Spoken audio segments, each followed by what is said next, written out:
Yeah, so I guess my stream's on. I suppose that implicates that I'm supposed to be doing something.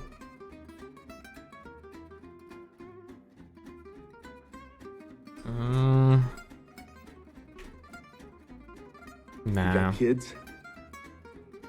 Nah. Angel Horror, thank you. Why was that the "you got kids" sound? What the fuck? I haven't heard that in a... Or am I crazy? Do I just never stream so I don't know my own sub sounds?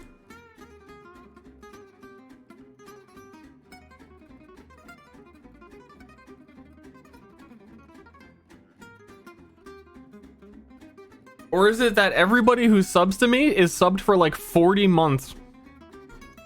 Because only people suffering from like Stockholm Syndrome are subscribed to me. And that Angel Horror was 5 months. So it was a different sound. I don't know.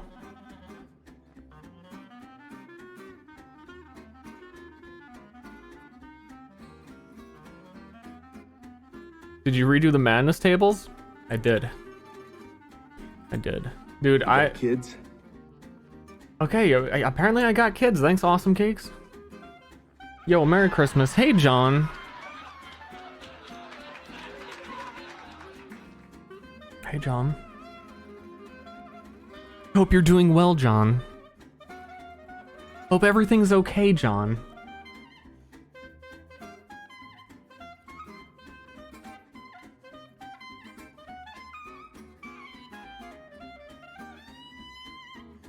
Lull. Like, John lulls when I'm nice to him.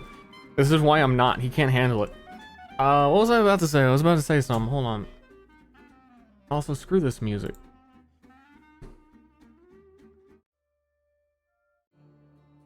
Oh, I don't know what I want to listen to.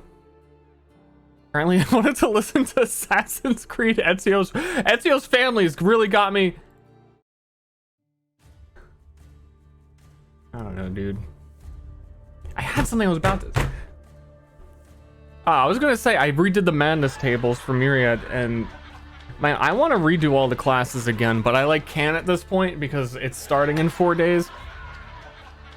There's a lot of things I'm not happy with. The more that I've worked on, the more it's become apparent to me as I've gone through and made tokens and kind of seen more accurate comparisons. And also, primarily, that because I've done a lot more work on the system and what is actually coded, I can do more things.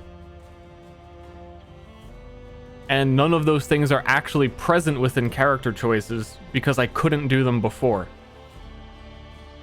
So I think when I've already said this before, but whenever we have a season break, or the campaign ends, or everyone dies, or like whatever the natural break is, I'm gonna redo so much stuff.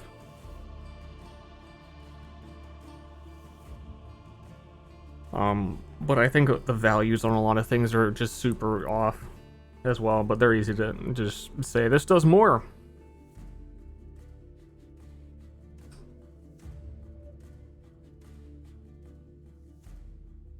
We're growing, boy. Growing, boy. Growing, boy. You will never be happy with it. Get over it. You're taking the Blizzard balance methodology. I will never balance it right, so let's not even try.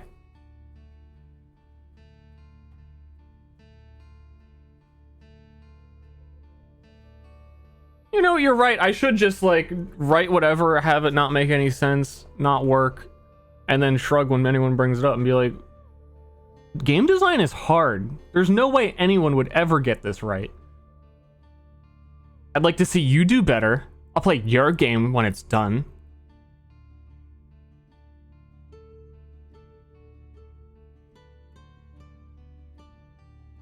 Today's top tip, give up.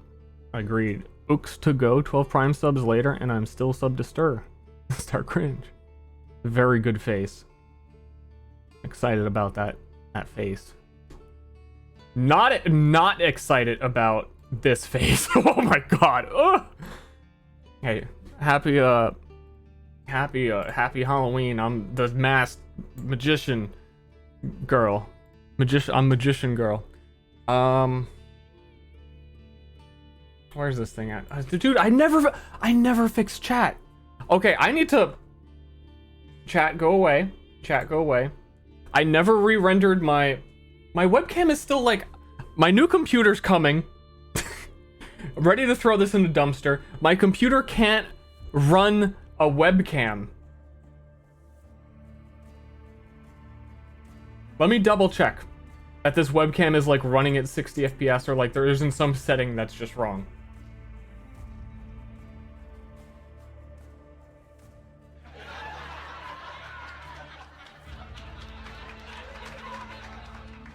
Never mind. I don't even want... I don't want to get into it right now. I don't even want to get into it.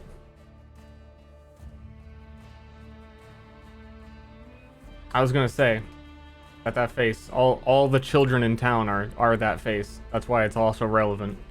But I love the face, so I used it. I utilized it. That's me.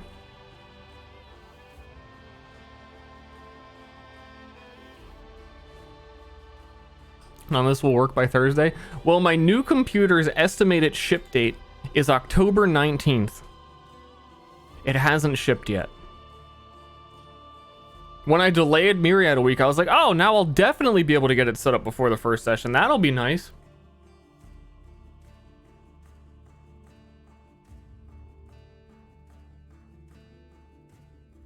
Ah! Yeah, it sucks.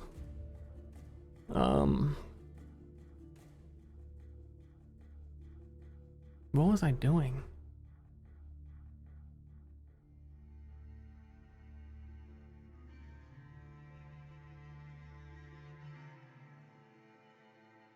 I do want to like finish these cards that'll show up on screen. I don't know what information to put on here. I don't have the finished art. I don't know the names of 2 characters. It's 4 days until the delayed session 1 and I don't know 2 characters' names.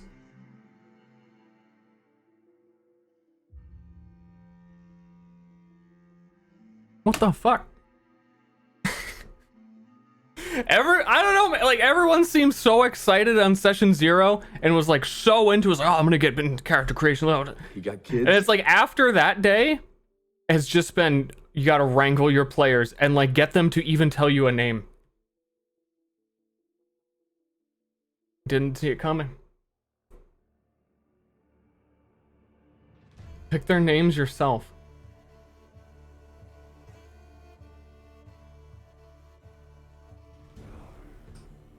Commitment is tough? To a name?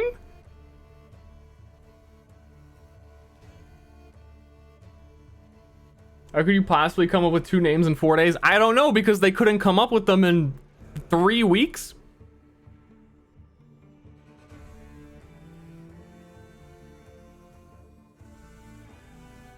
You got kids? A lot of excuses being made today for a lot of less than ideal behavior. You got kids? Yeah, I got kids. Why is it doing the you got kids now? I think it is like a few amount of subs thing. Or sub consist months. I don't know. Epic Ginger. Epic. Blue Phoenix. Liamot TV. Thanks.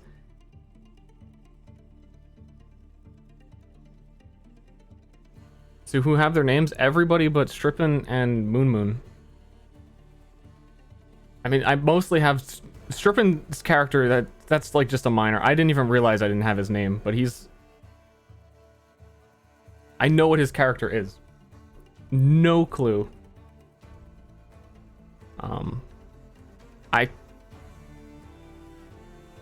I could tell you the class that Moon Moon's character intends to pick 4 levels from now.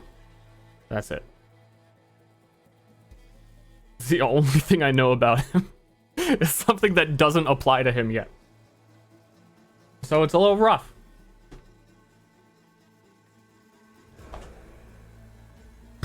The name is secondary. How can I find your Instagram or else? I don't have an Instagram.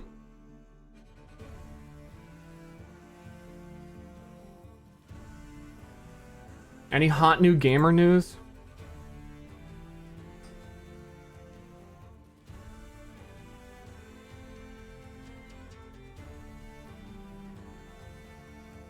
I didn't polish my eyes? Oh yeah, that was weird last time. Who knows? The setup is completely identical.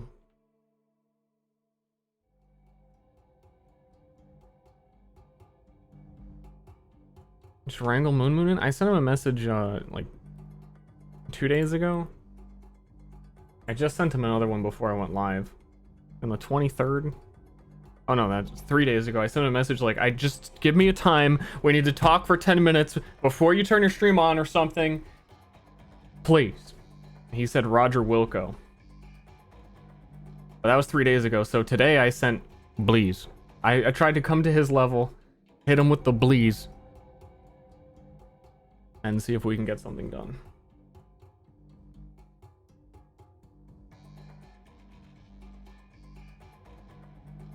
I don't know. It's just, it normally wouldn't be that big of a deal, but my expectations were like, I'm gonna build a town that is based on the characters and have the story not really be like a linear story, but rather focus around what the characters are interested in. And here we are like 4 days before the session, I'm like, who are my characters? Who's playing?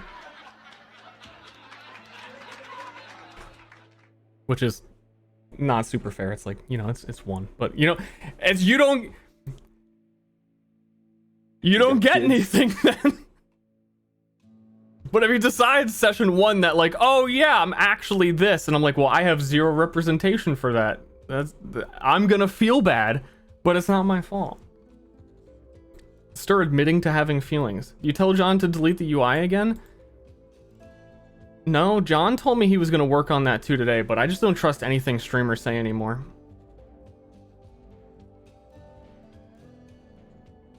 You know?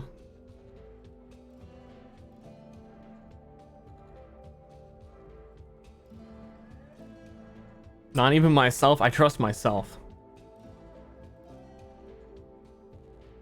Trust myself.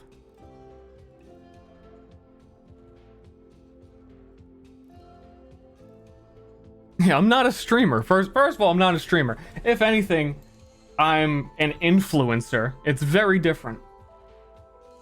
Hold on, I'm looking at the Reddits. Was there any like gamer news that anyone cares about in the whole world? Godfall comes out. I realize that also comes out like next Thursday, so I probably won't be able to play that day, and the game's gonna suck. And then like November 13th, all the reviews are gonna be out about how much it sucks, and then I'm never gonna play it.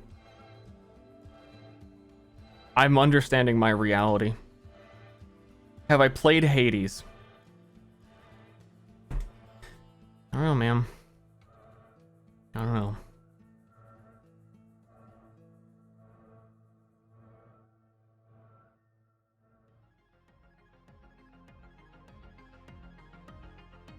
Ultra hype new games. I want to play Disc Room, and I want to play... There was something else. I can't even think of it. Oh, tomorrow Ghost Runner comes out. But I'm not like stressed. I wouldn't describe myself as having anxiety, but I have this constant subtle like, what's wrong? What have I not done yet for Myriad? What could I do right now? And if I'm not doing it, then it feels like, dude, you gotta be doing it. But it's a very calm like, what is it? What is it that's going to fuck me up on session 1? And it's not like I'm, oh, that's, you know, that's baseless. You're gonna be fine. No, I keep thinking of things that I don't know the answer to. And then I'm like, I don't think that'll come up. I'll figure it out. Or I like don't come to a complete decision. Where I know if it does come up on session 1, I'm just going to need to say an answer and then go with it.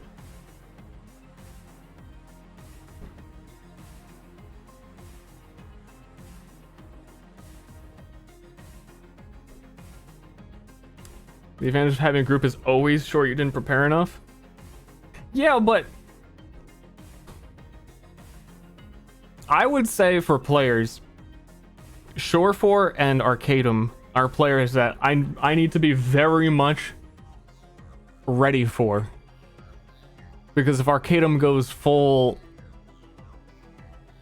inquisitive, interested in topic, or like looks around, he knows how to get to shit, and he knows the questions to ask, and he knows how shit works. And if he goes like full on D&D mode and he's excited to play, and I wouldn't hold it against him if he did, and I'm pretty prepared for it. But then there's that blind spot of I don't even know what Moon's character is. So like, what if Arcadum's character asks me a question that is pertinent to Moon's character? I'm fucked. I can't prepare for that. Trying to out DM the DM. The first campaign I ever ran, I think the best thing that helped me prepare for it is knowing Arcadum was a player. I wrote down everything. I think I did a better job prepping for that. I feel like super unprepared for this for some reason, when the reality I don't think completely lines up with that. Session 0 was like a... I don't know. I knew everything that everyone asked, you know? And I also still have to teach the system and mechanics, so a lot of time will probably be spent in a like the first combat of just like explaining this is how this works, which also I need to like fully commit to knowing this is how this works, which was part of these screens that'll be showing up. Because like if one of these is wrong, then I'm fucked. And I think one of them might be wrong, but I'm not sure because I need to decide. And I think I've like slowly made things more confusing, and it's really hard to fit it in a tiny little, like, you got like 3 lines, maybe 4.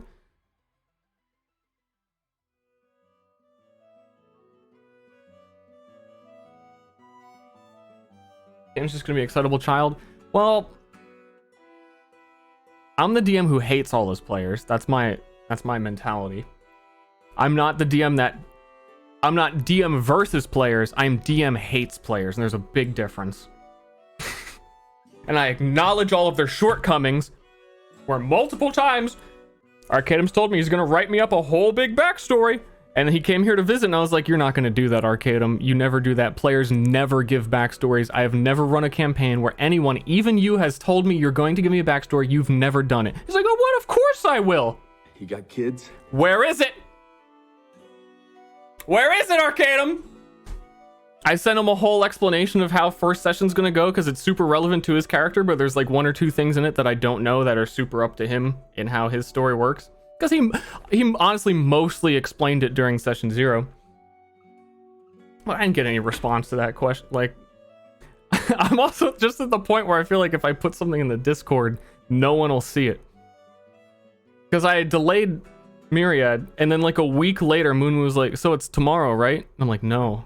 Then Strippin was like, hey, so we're playing tomorrow. And I was like, check the Discord where I've added you on and all the info. I've got a lot going on, and it's not their fault, not entirely. I just, got a lot, trying to make the first session as good as I can. Strippin is in it too? Yeah, what, Ronnie? What? What?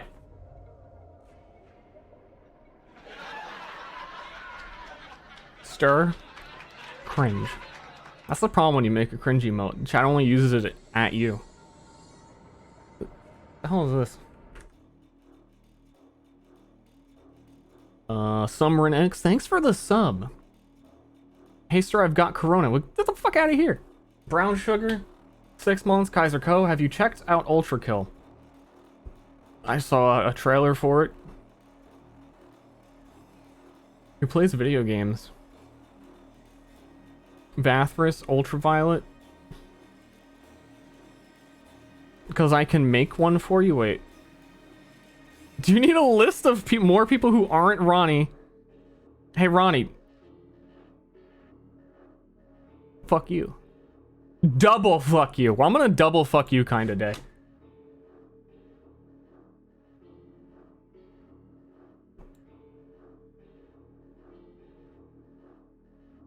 Hot. Ronnie, make a character. Session 2, you can be the merchant that comes to town.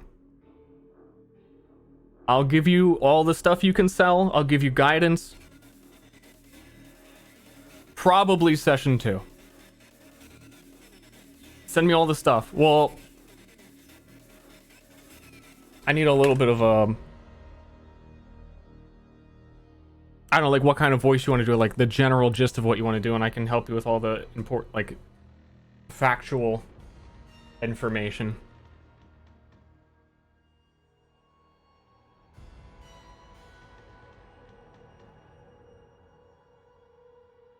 Why is wealth the sole exception? I can't answer that. I can't do it. I just can't do it, dude. I just fucking can't do it.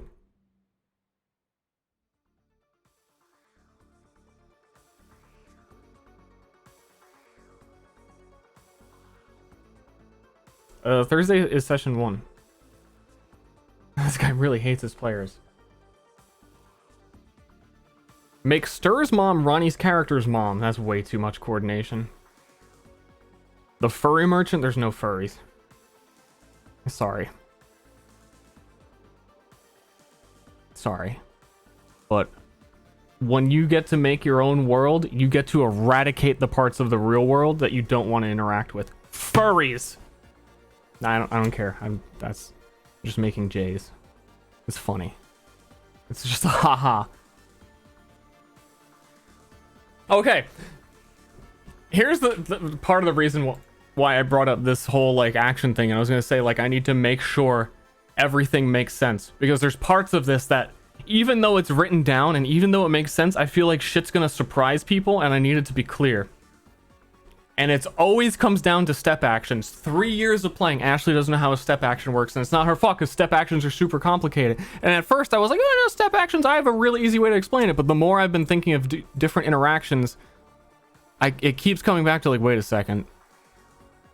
Here's the exception to the rule, here's the exception to the rule, here's the exception to the rule. Fuck. Not my fault. Why are you cringing at that? Okay, it is your fault. After 3 years of Pathfinder, you should have known the actions you can take. What do you want from me? So one tile of movement that prevents attacks of opportunity can only be used on a turn where no other move is used.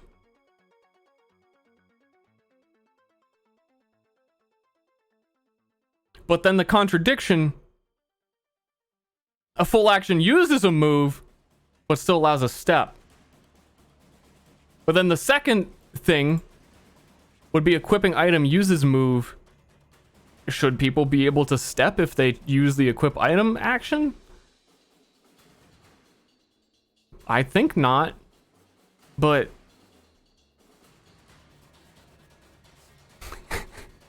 then it gets confusing.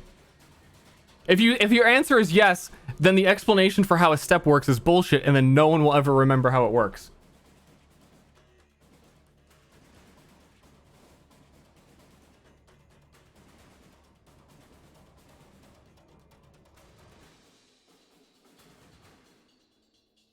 What is a full action? It was on your screen for like fucking 10 minutes.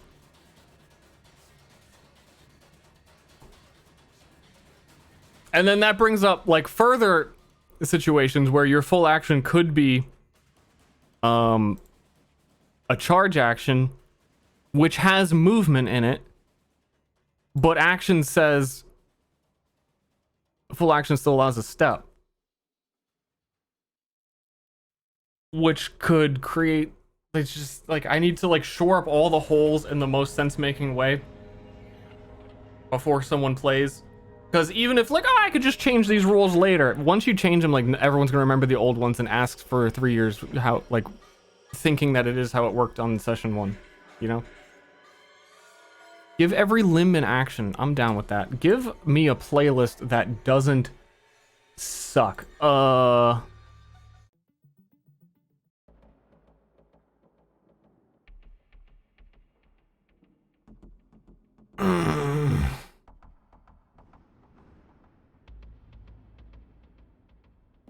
If the item is small, dude, now you need to quantify the size small for an item when you equip them.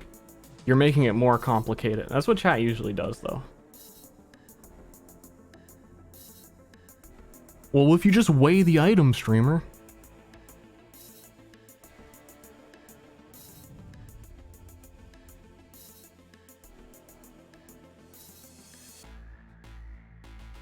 I'm working on it as we speak. Where's my character? John, get in line. There is a long list of people who want to play this game and don't have characters.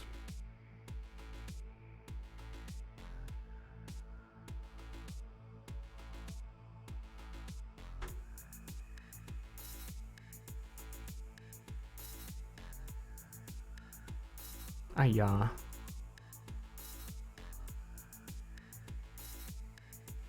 This message is important. True.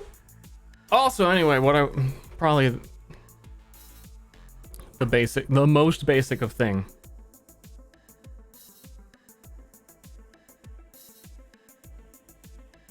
I don't know what's worth putting on a screen that explains the characters, or even if it's worth having them. Maybe like session 1, players don't even know their characters apparently, so like why should I inform chat who they are? This is the character defining first session. That's not my name. It's a work in progress, Ashlung. I don't think I should have it.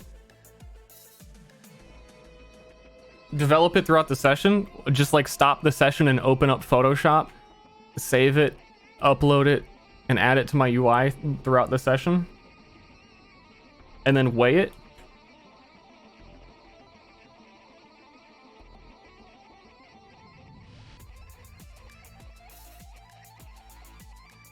I see it as steps occur before any movement. Well, that's wrong. You got kids? Because if you move, then you can't step after you're done moving.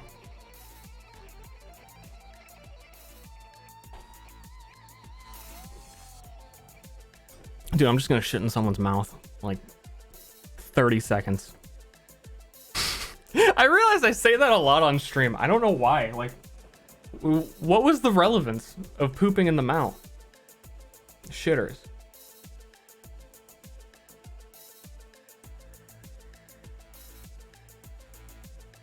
Maybe change everything you've done up to this point and make it a reference sheet for players.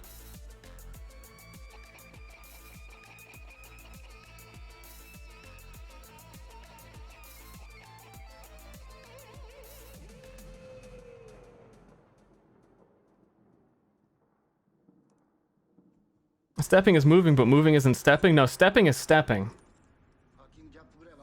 But moving isn't stepping. Because stepping is stepping.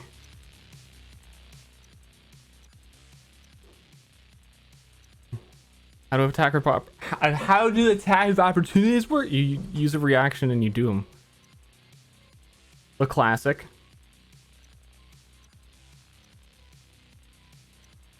A classic. A classic. A classic. There was one other thing too that like I thought was really a gray area in basic action design. I can't remember what it was. That's the worst part. To like know there's this thing that I thought was definitely a problem and didn't make sense quite exactly, and not remembering what it was. It's just like this landmine for session that's gonna come up like, oh shit, that thing. I mean, what triggers attack of opportunities? I do want to write into equip item that equipping an item in front of someone should. Standing up from prone, typical Pathfinder stuff. A lot of stuff.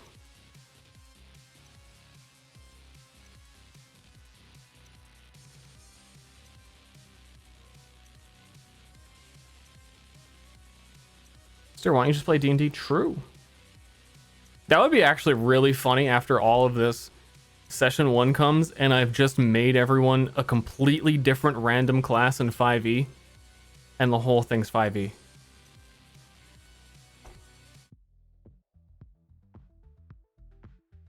Also because Strippin changed to a troll at like the last minute. Last minute. Pretty late in here. I don't know, very suddenly I've started to feel like troll doesn't make sense, that they should be stronger, but it's always really hard when you have like a super large giant monster character. It's really easy to like, oh, if they were that big they would do this much damage, and then that's totally broken.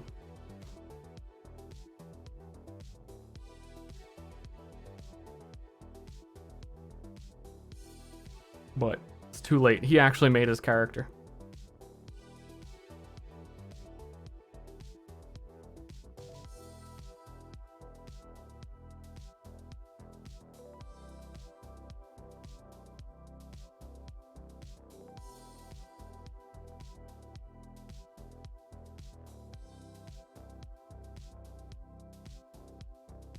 +1 cover and dodge going. It's super explanatory once you see how cover shit works. When you click attack, it asks you what cover the enemy has. It goes no cover, half cover, full cover, ethereal. So it's just +1 top to bottom. I'm a little bit worried that as a DM, that I'm going to have to explain every time someone attacks what type of cover the enemy has. And I was trying to think even today, like I still go back to like basic mechanics and try and figure out if there was a better way or a better way to do what I'm doing. Because technically, even if a player rolls the wrong thing, like let's say the enemy has no cover and they accidentally click that. Oh, because it's a miss, it doesn't do the damage. Like I know from looking at these numbers that that would have been a hit if they did it correctly, I suppose. But then they would, I don't know. I'm a little worried that it's just going to be a constant like, excuse me, Ster, what kind of cover does this guy have? It'd be cool to see a test battle. I could do that, but I don't want to use... I don't want to use your characters. I suppose I could. I don't want to use a real enemy. I don't know. I just want it to not have spoilers. Add it to the token. It's super variable. I couldn't add it to the token. That is another one of the situations that I've been considering. So the benefit of flanking currently, I think I had talked about this before in a stream, was, you know, if colored characters in the middle, then a shield would give them half cover to a melee attack, but because they're being flanked, they would have to choose whether or not to use the shield on him or on him. So then it is a question to the DM 100% of the time, because the attack is from the player, I have to let them know whether or not I'm using my... Like, it just creates way too many questions of... It's a bottleneck, and I don't like it. So I'm on the fence of I should just, like, get rid of that as a flanking bonus completely and have there be no flanking bonus, which also kind of sucks. I technically could give a state change for characters when they have a flanking bonus, and that might be easier. So like if you're flanking, the equivalent currently is True Strike. Pop the True Strike on, you can see on his token, then when he attacks, he gets bonus to attack. When the attack is over, it's gone. So I could have like a flanking state. Whenever you're flanking, you'd have to press to enable flanking before you would... That doesn't sound very great either.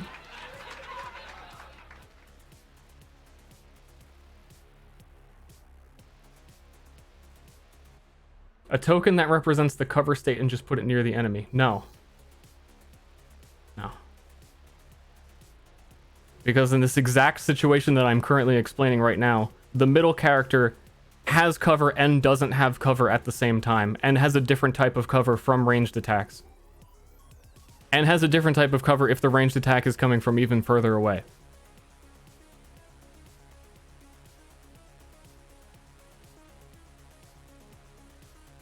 So like right next to the character would be the equivalent of having like the 5e play like player's handbook. Like, how does the game I'm playing work? Well, just look at this token. It's represented right here.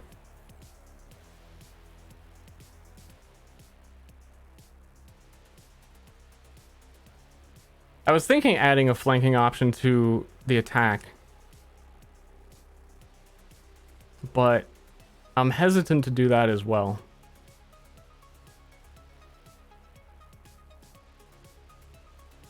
But why am I hesitant to do that? That might be the best solution.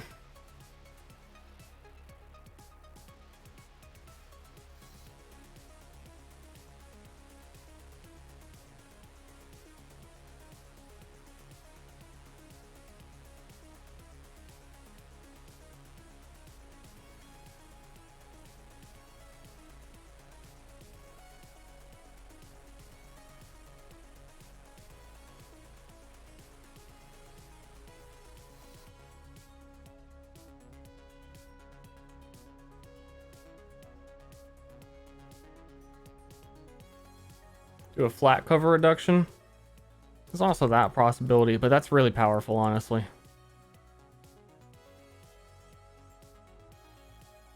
Part of me is like, flanking is a nice mechanic, especially when you have stepping, and it makes situation like positional choices matter a lot in combat. The other part of me is like, who cares? There's already sneak attack, which could benefit from flanking, and I'm almost like, just let it be a sneak attack thing, you know?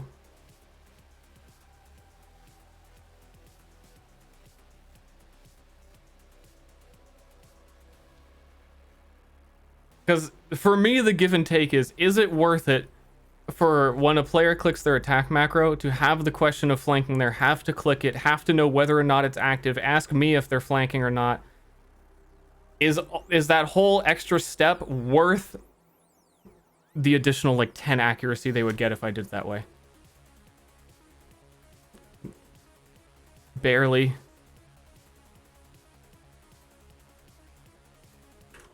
Having things play smoothly is important. What's happening? Nothing's happening. Just kind of talking.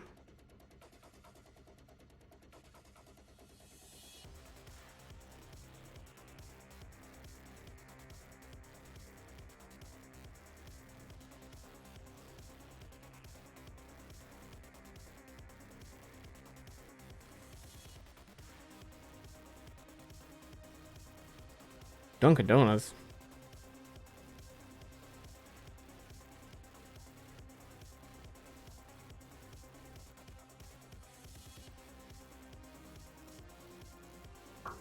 I think if I really did, I don't know. I'm on the fence of this too. It would take a long time to do, to recode a lot of things and reset it up, to just add a targeting system for attacks. Where when you see, like, there's a lot of reasons why I don't want to do this, and I would hate this. Is that when you press attack, it would give you a list of targets within your range, and then you would choose the target from a drop down and then attack them, and it would know what the enemy has. But that actually causes a lot of nonsense.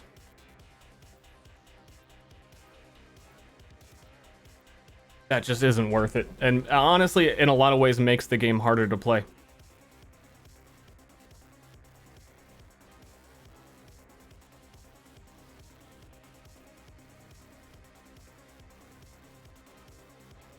DM, flank me, please.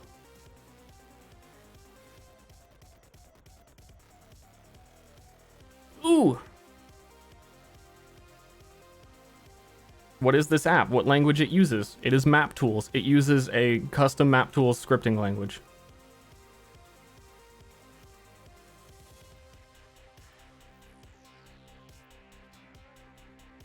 This is getting to the point where you almost need your own program. But you could do it in this program.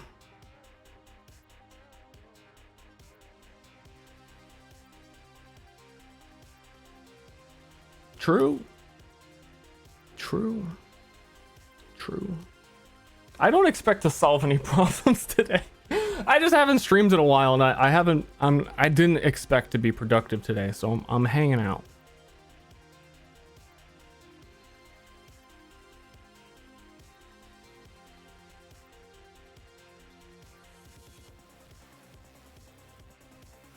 Adding the cover bonus directly to the enemy token. there's like I keep saying, there's a lot of variables. You can't just say on this token this character has this cover, because that's not always true. You can have, this guy could have an attack that ignores cover. A person with a ranged weapon over here could have a different type of cover because their shield is better against ranged weapons, because not all the shields are consistent in whether they are they give cover to melee or they give cover against ranged.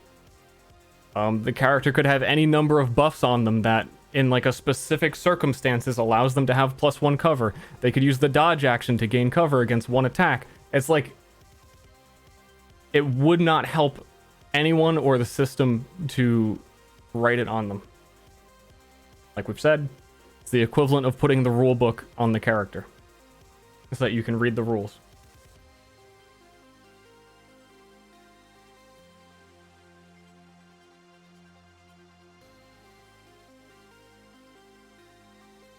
Sneeze in my mouth. Okay. All right.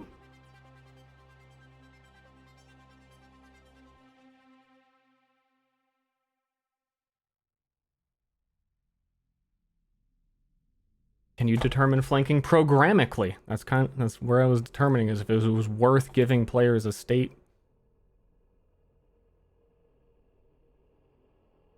And I think the answer is no. I think I'm probably just going to not have flanking, except for sneak attacks. Because sneak attacks, if you can do it, I think Liana can do it. We'll just ask. The same way flanking would ask yes or no. Most of the time, sneak attack is used when you're flanking.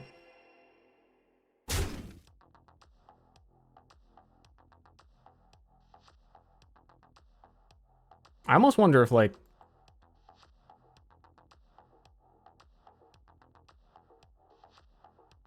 giving sneak attack an accuracy bonus rather than additional damage would be better. You kind of just think, oh, sneak attack plus damage? Okay.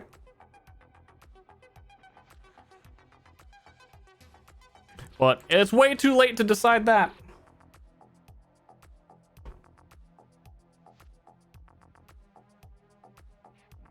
I think I should just have more skills that, because there's no flanking, which I think is what I'm deciding now, because it has to be decided now before a session, and someone's like, hey, I'm flanking, what does it do? I don't know.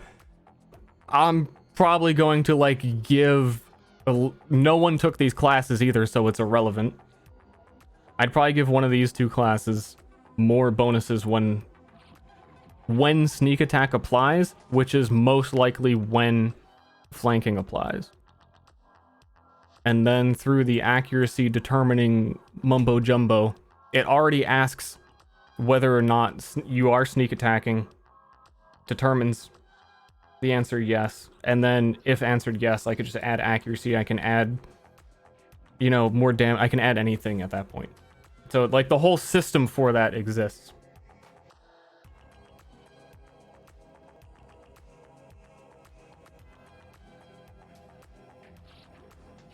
You could just combine accuracy and crit.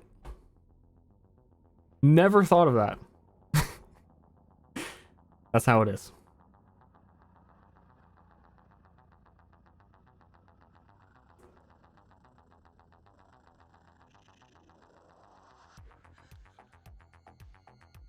We defining words?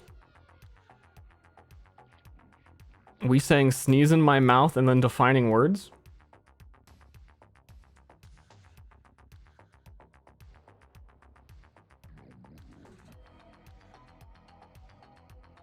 Yeah. Okay, so what was the other thing that I didn't... Oh, I had a whole system for being on fire. I don't think... There's no way mechanically to become on fire. I just thought it might come up. But there's...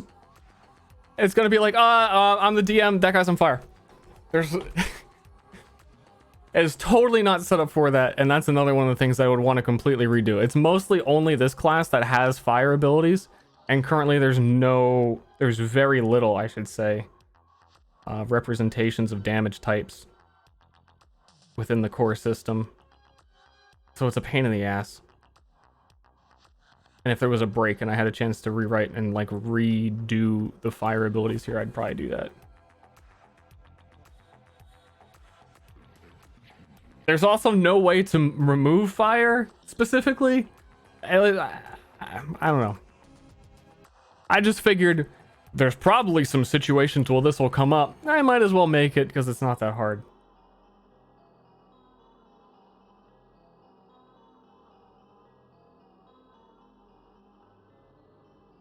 I don't know, man.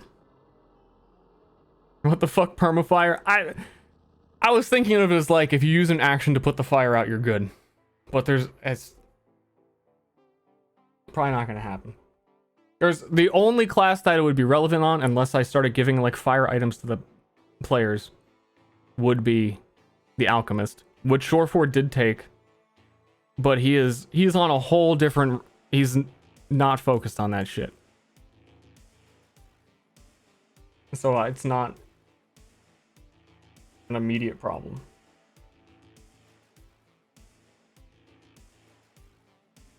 But then also there's ways for them to create fire tiles that don't light things on fire. So I'm not happy with where that's at. But this goes back to what I said in the very beginning of the stream. The things that I can do now didn't exist when I made things originally. So now I would make them very differently. That's like the core example right now, is that fire doesn't make any fucking sense. How much DM experience do you have? A few experiences, like 15 sessions worth of actual behind the wheel dungeon mastering. Is this more complicated than 5e? Getting out of bed in the morning is more complicated than 5e. How do you do it? Roll left, roll right. My bed's packed into a corner, so I have to like slide down the bed and it's the whole thing. I tell you, if 5e was complicated, I wouldn't have made this.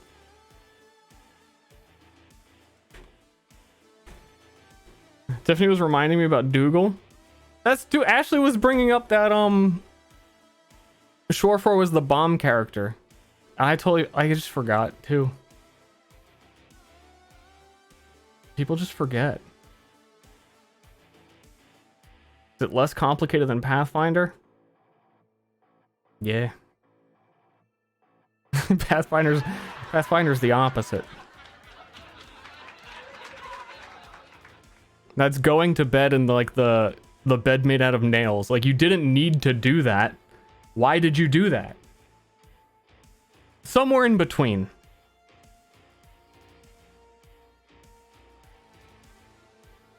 You got kids?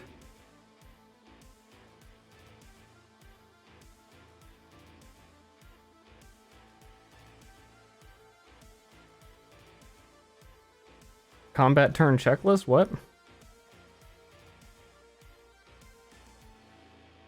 Corner bed sucks. Yeah, dude, I hate making the bed. I hate it. Dona Warlords, Lord Farquaad, thank you, welcome. What this? Oh, that's quality gaming and content discussion. That's nice. Pretty cool. Problem with Pathfinder is that there's too many rules. There's a rule for everything, and if one player knows the rule, then you have to follow it. Because it exists. And it's like, alright, I guess.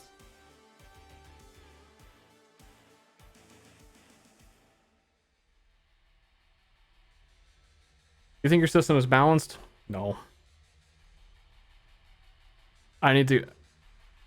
That's why I keep saying I need to like really remake a lot of stuff when this first part's over. Though this will be the first time anyone's playing it too, so it'll help show what's not balanced. I've got like the mental checklist of these are the things I think won't add up correctly. But I'm primarily going to be balancing it through... helping to balance it through the items players find. Where if something is way off, then I can bring it up with items that synergize with it, kind of stuff like that, you know?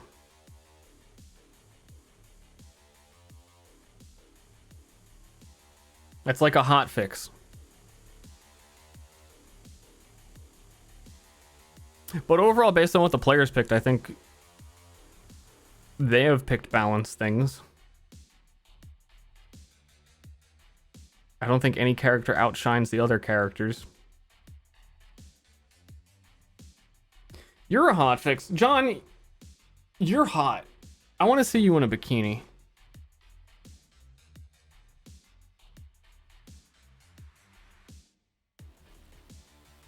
Are Rangers still the most broken? Probably.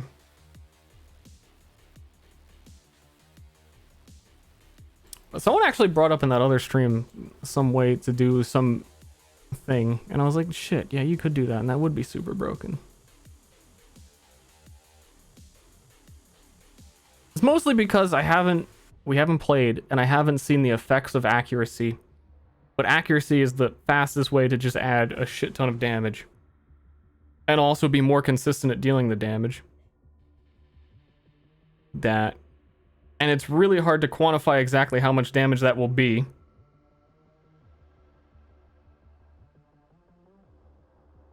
I see you in a bikini too? Maybe one day. Which one was it?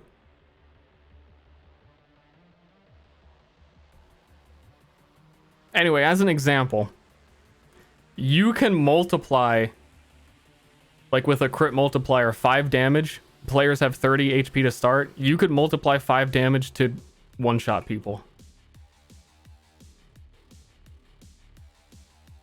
And that's kind of okay, but also kind of I don't know exactly where it is on the scale of okay and not okay.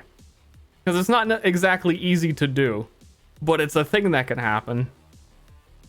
It seems pretty good. But do you think that balance is super important in your system? I think if you want to make fun things, the odds of them being balanced are low. But also, the job of balance is not so much in the skill selection, but entirely determined by the DM. So prioritizing balance isn't going to be very effective. 5th edition prioritizes balance, and it does so by making every character identical and having no difference at all, and it's super boring. So I don't want to prioritize, you know, that type of everything is perfectly in line. It's better that if a player can do something extremely powerful, I want them to be able to do that, but also it should be limited in circumstance that they can't always do it. Or if a player's just been getting away with some ridiculous nonsense, you can always have an enemy that's immune to it, and then that has balanced it. Or that is resistant to it, so that you don't completely shut them down.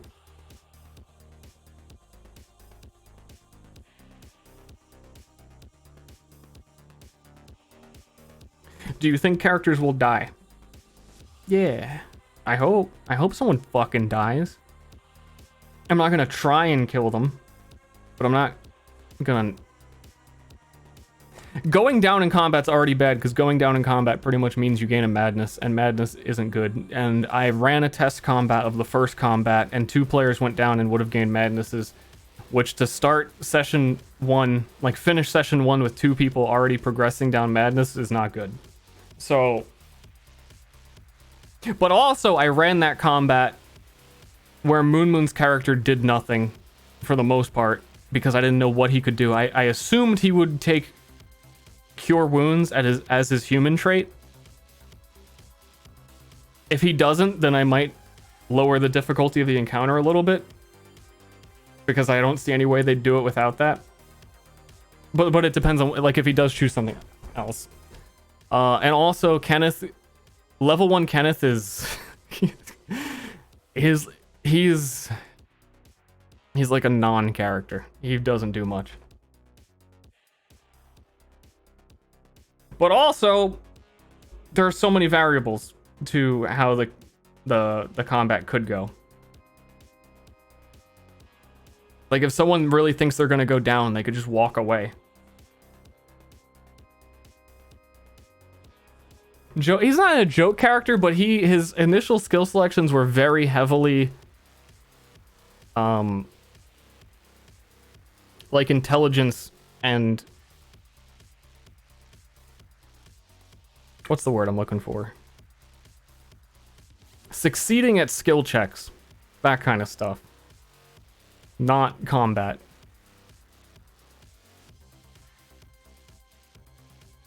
He has snakebite, but the snakebite is... I think he didn't take any strength, did he? Yeah, he has no strength. So he's like base attack damage value. No additive. And it's a low bite because he starts as a small snake. So level 1 snake, he doesn't do much in combat.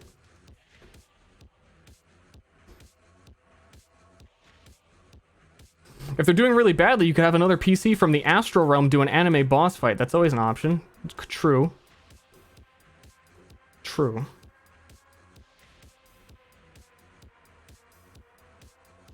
True.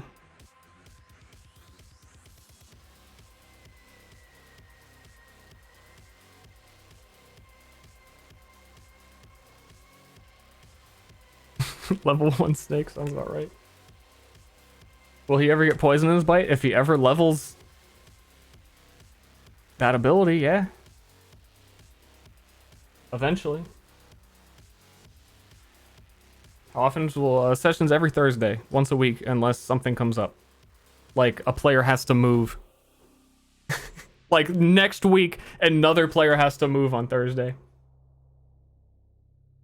Please don't put anime in your universe. It's too late. Arcadum already made a character. The man who hates anime. Who loves playing Genshin Impact and making anime characters.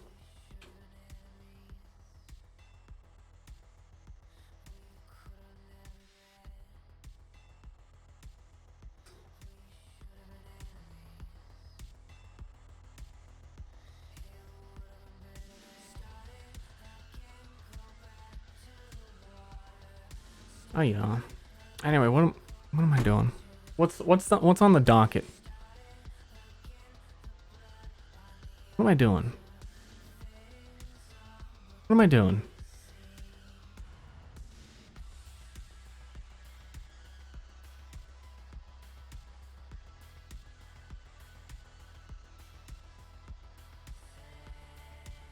That players choose a facing at the end of your turn? I don't know where you're getting that from. I think you're just like coming up with random ideas and guessing if they exist, and it doesn't. It's more likely that you're going to guess something that doesn't exist than that does exist.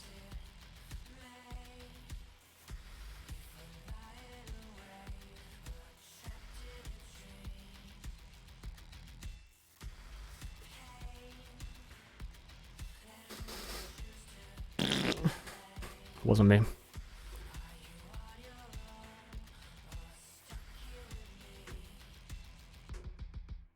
Why are snakes intentionally shit?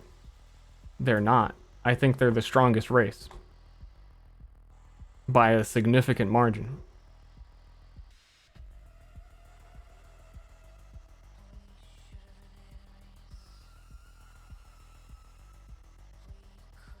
They start a little slower, especially when you choose intellectual abilities over combat abilities.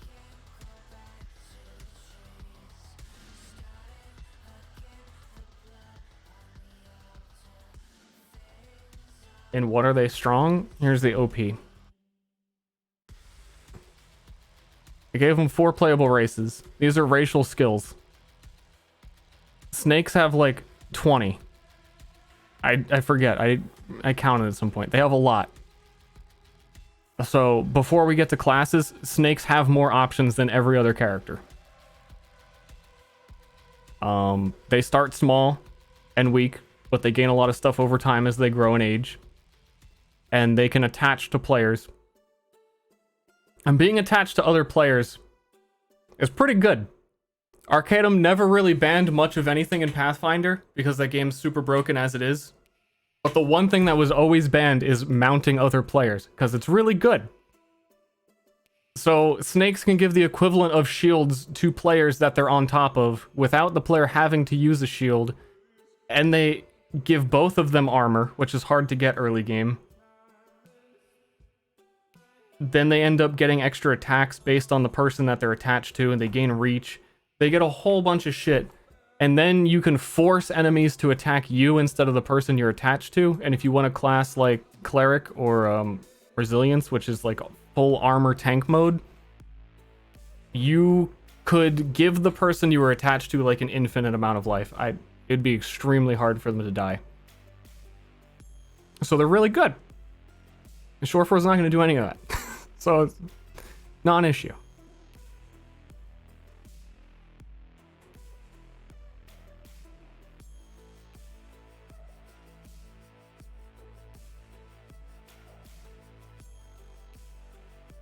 Is there dismemberment or trauma that healing can't fix? I made a table for dismemberment, but I'm unsure of exactly where it should show up. There's no defined, like, this is where we roll on the table for injury. And when I don't have that, it feels unfair to toss it on players unless something really ridiculous happens. I was kind of thinking, like, if they go down in combat to a critical hit, then we can roll an injury, but when you go down in combat, you already gain a madness, essentially, and lose sanity. So, rather than physical injuries, that whole type of thing is largely handled by madness already. So it feels a bit redundant to have physical injuries. And even if you took like a middle ground, like, oh, well, if you go down in combat, it's an injury. And if you do something else related to sanity, then it's madness. Then you could totally just, I don't know, I feel like there's a lot of ways you could cheese that and exploit it and intentionally go down. I don't want a middle ground for it, but I don't know where to use it. I would love very much if players started getting their arms cut off, but I need to think of a way how that could happen and be fair and predictable. What about getting ultra crit? See, like, the penalty of getting ultra crit is already that you got ultra crit. There's ultra crits, yeah. Yeah.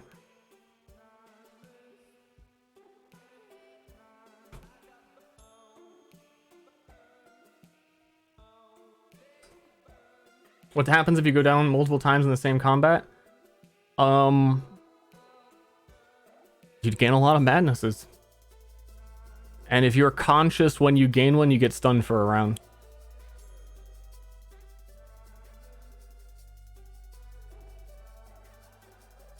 What's ultra crit? Yeah. I don't know, Pepe laugh. They don't know the game that's unplayable. Pepe laugh. I should just do it on their tokens. Let's take Ashley's character. You got shovel. Swap. Hey, oh wait, no, that would be a pain in the ass. I don't want to do that right now. 4 damage. Normal hit. I'm gonna buff her accuracy, plus 80 accuracy. If she beats accuracy, if she beats the target's cover by 100, it's a crit. So no cover is 25. So you need to roll. When your stuff is added up, you would need to roll 126. That number is 129, so it's a critical hit. 4 damage multiplied deals 6 damage. And then there is if you beat it by 200, because fuck you, I'm that accurate, then you get hit with a bomb, and it multiplies the crit even more.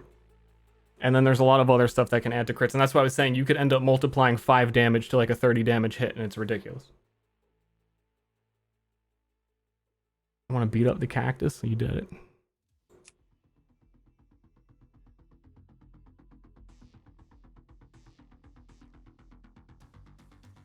Depends on what downs them. I specifically said I didn't want to do that when I was explaining it.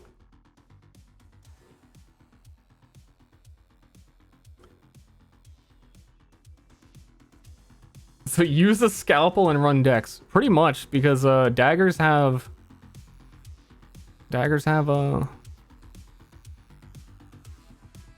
whatchamacallit? Piercing damage. They ignore armor too, so it's like extra good. I kind of want to show you the like mock-up gun character that I made, but I also don't want to spoil it for Ashley, because like I want to explain how powerful it could be, but also I don't want to discourage Ashley or a player who sees this from trying to steal from them. You know what I mean?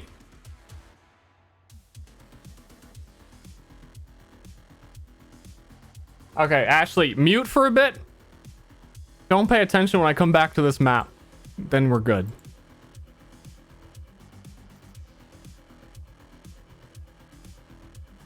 Where's Chaboy?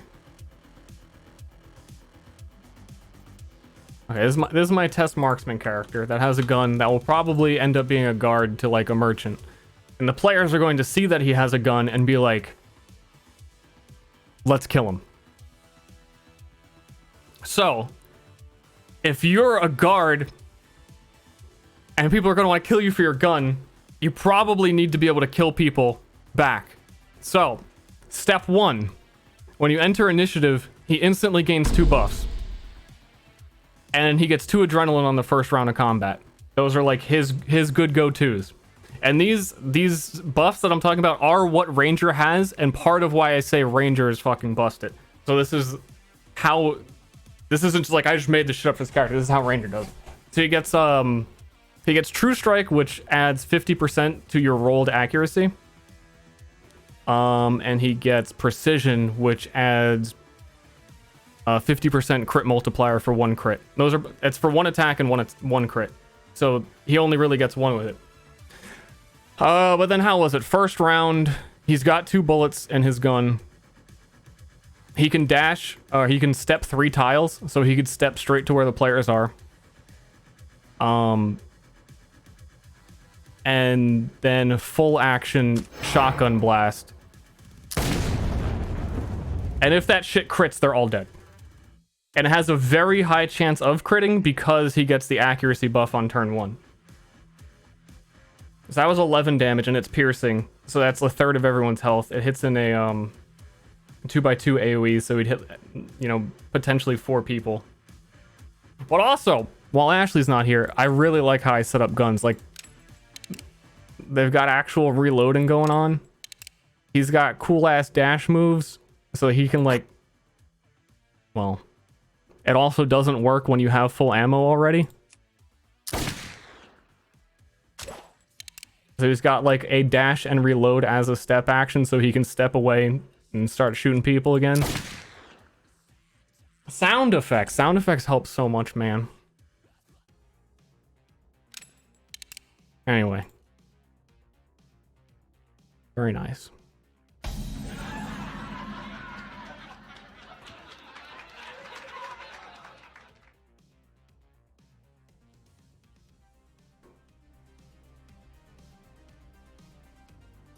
How many shots depends on the weapon. He has 2, and his the shotgun takes 2 shots.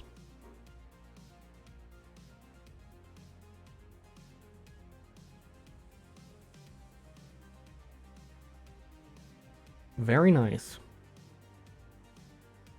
I am looking forward to making a gun class too. I wanted to have like an artillery class and a bunch of other shit. I just want to redo a whole bunch of stuff, as I've been saying, but yeah.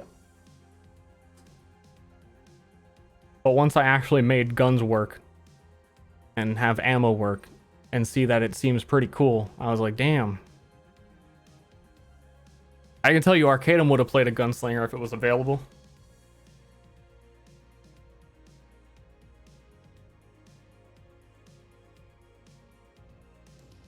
Do you have massive damage in your world? Real Soviet damage? What is... Define massive damage. More than 1? Yes. You to play the new Ziggurat. And I don't think anyone has asked me. Probably. I totally forgot. I remember seeing that. I'm like, wow, Ziggurat 2, that's crazy. And then I just probably worked on this and then forgot everything else existed.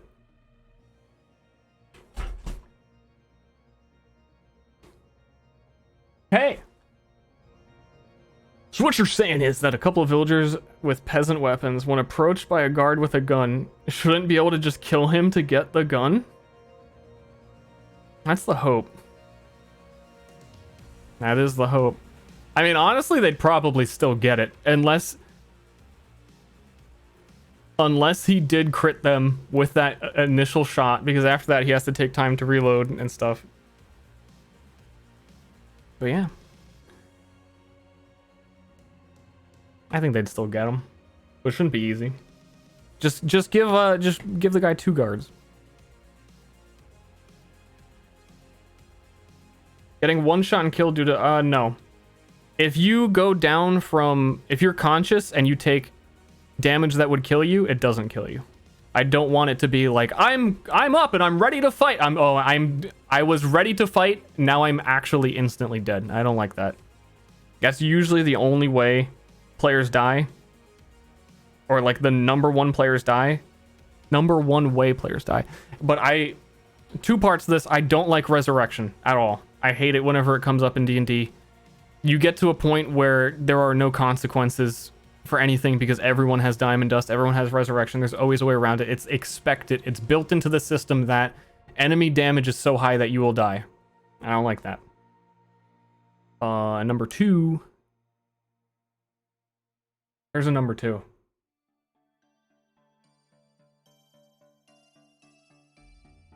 There was a number 2. I don't remember. It's just, I don't know, it's just not fun. It's just not fun to be like conscious and then insta-die. Unless it's by some like super relevant, this was set up ahead of time and you're well consciously aware of exactly how this is going to go down. Not like, oh, I guess the enemy rolled a crit. Time for you to roll a new character. And then the number 3 would be that I'm not going to let a player rejoin at the same level if they die. So dying has a lot of significance.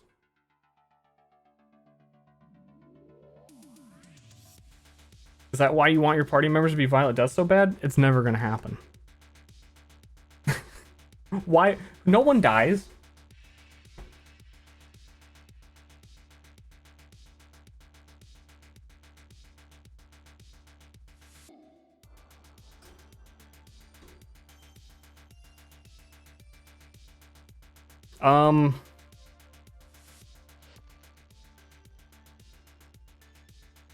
Yeah, and currently you die at negative 10 hit points. And you have 30 hit points max. And massive damage can kind of come out of nowhere occasionally with like super high rolled crits. So it would just, like, you're already getting punished for going down. That's why I don't need to have the threat of death at any time, because even going down in combat and not dying is pretty bad news. The max HP. We went over this before, but it changed a lot. So you could go double strength. You start with 30. Double strength plus 8. Plus 16. It's actually higher than I thought it was still. And then trolls get... Trolls and twin souls both get another plus 8.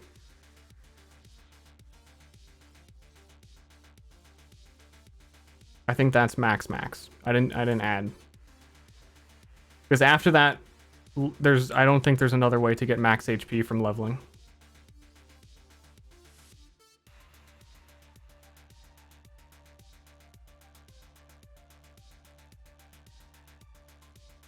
In your world, there's no headstones for the dead. There's giant bone collections.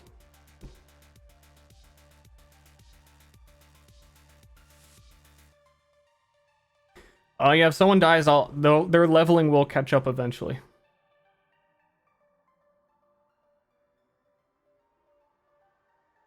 So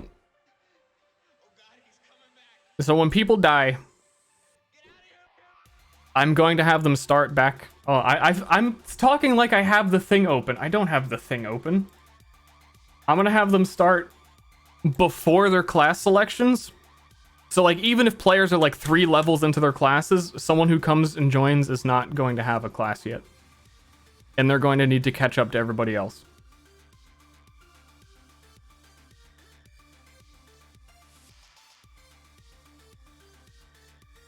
which they will level faster than everyone else, and it's pretty easy to level within the system because it's just I choose this skill, done. So like mid-session I could even do, and it wouldn't be that big of a deal.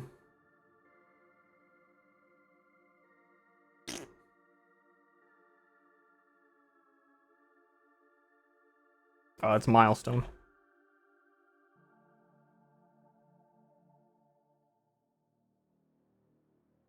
I don't know why XP for these kinds of games was ever a thing.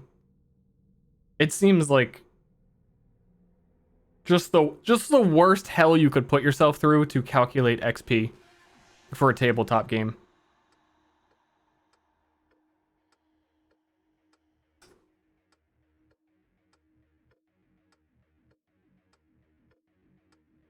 How would a person who picks Gunslinger acquire a gun? The same way that anyone else would acquire one.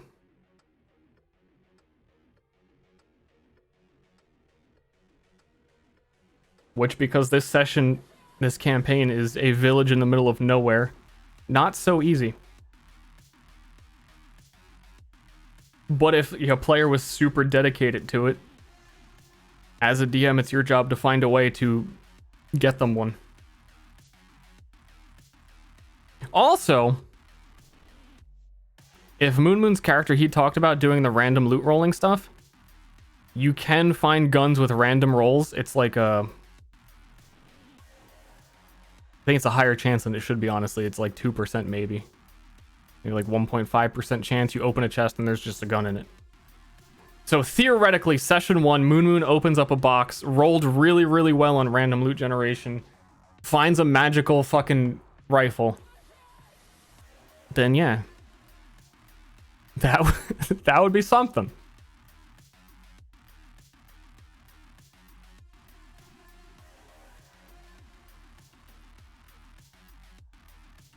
What about bullets, though?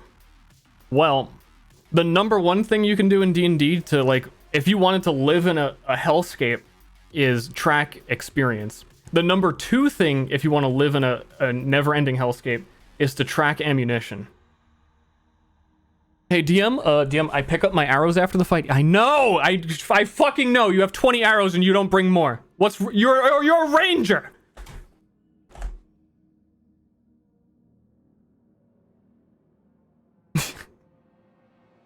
I'm sorry, player, but you can only collect half of those arrows. The other half are spent. Alright. Third is weight. Yeah, and then weight ties into the ammo and just makes that even worse. Imagine if your XP had weight.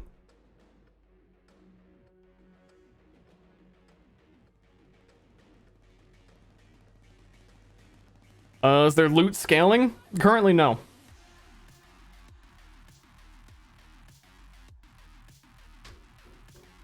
There is loot scaling in the sense that the highest tier of loot you could possibly find with random loot rolls can't be acquired with the base values that you roll with. So you need a way to increase them. And then you need to roll really well after that.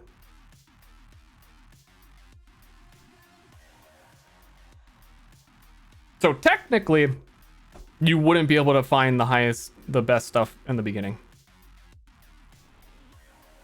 Unless you invested in it or found items that let you find items. That sounds really stupid to say out loud. The worst possible randomly generated loot. We've shown some pretty bad ones on stream. There's an indicator for if the item is cursed. And then you just... There's a whole, Ashley's tweeting at me during my stream? Oh, I see what she's doing. I see what she's doing. I see. That's a power play.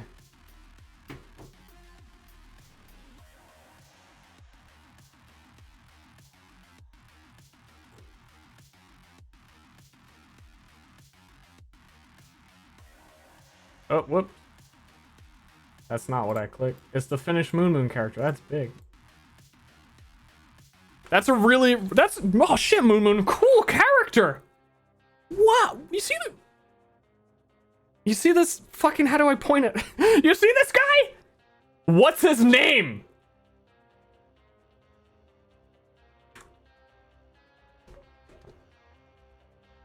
I could not figure out how to... There we go. Did you see the NASA news? Aliens are attacking? Aliens better be attacking to introduce this NASA news to me. What's going on? I didn't see anything.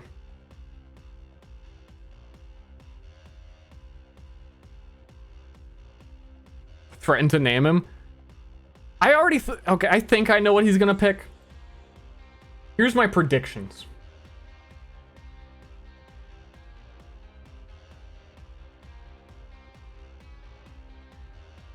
Here's my predictions. Well, he wasn't sure whether or not he was going double intelligence. So he gets these auto. Don't need to worry about that. It's probably going to take bonus heal because he wants to heal people, I think. I assume. And then he mentioned an interest in magic find, so I'm assuming he's taking magic find stuff, which I buffed for him. I also am allowing it to re-roll the actual item after you've heard the description of what the item is. So if I'm like, you find a bolt of cloth, that is... No, re-roll gun. You know. And I also wrote that it could re-roll injuries, but like I said, I don't even know if they're going to be a thing. I just figured, why not? It's like such a niche, weird thing that it needs to have multiple applications to feel worth picking, I think. Previous item destroyed? The previous item never existed. That's kind of how it's going to be looked at. Like, just a lucky character who opened the chest and happened to find the better thing.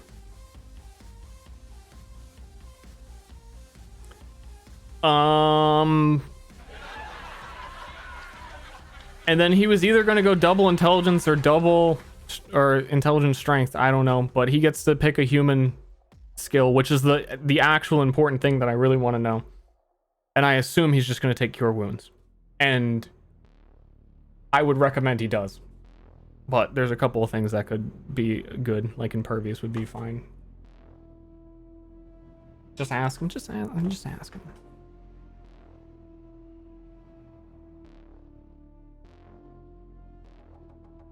He's doing eye rub. You find plate mail armor. No, wait, is that? Oh, you find a gun. Okay, that's what I thought it was.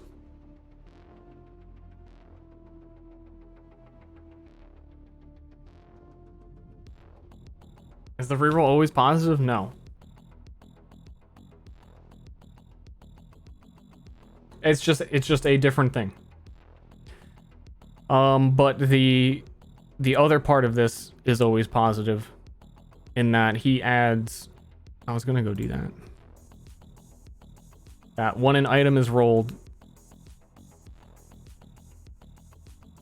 I roll rarity, and he would be adding plus 15 to the rarity and whether or not it's magical.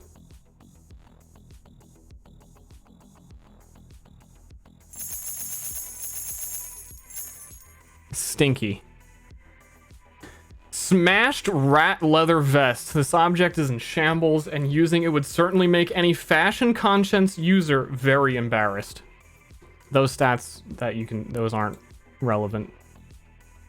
I have to, like, undo those.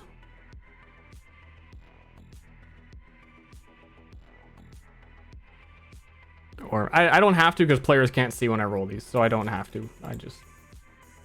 How did you generate the items? I coded it for 100 hours.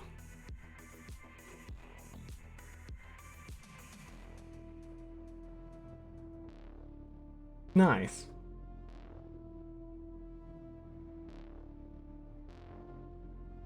Big hacker, man. He got kids. Honestly, I still want to do a lot of stuff to it, but it's... I need to draw the line of... because that's an infinite amount of potential additions. Effort, woo!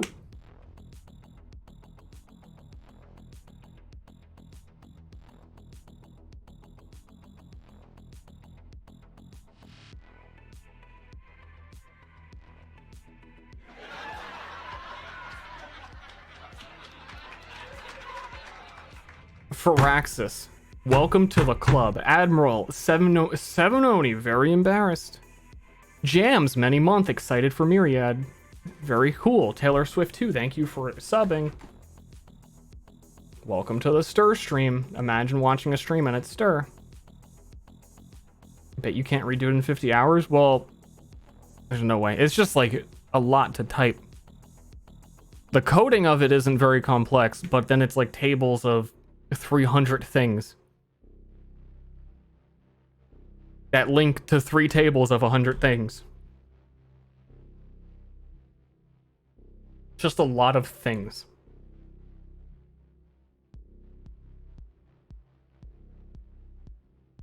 Because the more things, the better. It's still like... I added some of the shit that got added later, like thuribles. So you could roll thuribles with it, but there's like... very few descriptions of them. Whereas early on I started with swords, so there's a lot more descriptions of bladed weapons and stuff like that. But I don't know. It's kind of disproportionate right now.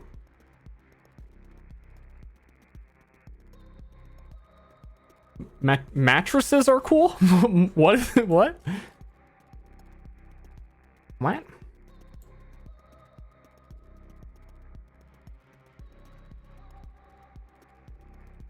Find a lot more in various swords, though. True. True. True. True. Oh, matrices. I see. Is there ever potential for a Myriad book? It wouldn't be a book. A lot of the point of the system, too, is to make things digital because people use computers. And printing books is not effective.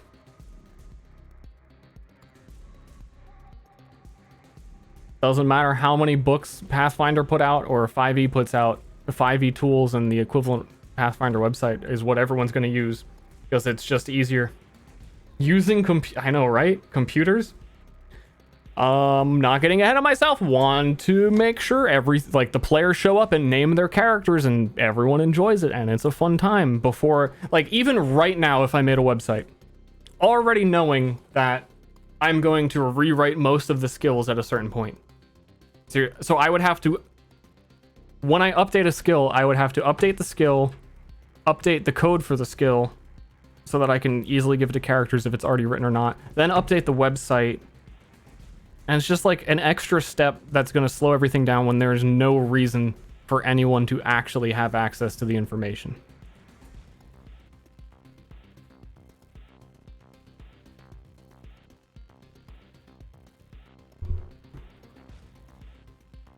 Errata would be a thing of the past.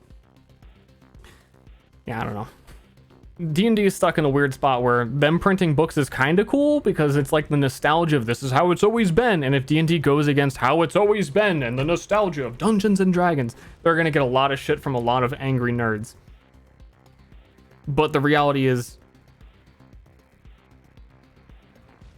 Dungeons and Dragons should be built as an online web service that you have to sign into Facebook to use.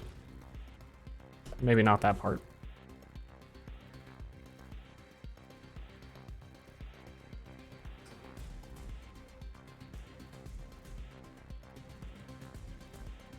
Topical. So I think I might play a game because I'm not getting anything done. That's what I feel. A lot of the questions I keep coming up with that I'm unsure about are just questions with no answers, and it probably will be better to force myself to answer them during a session if they ever come up. So the whole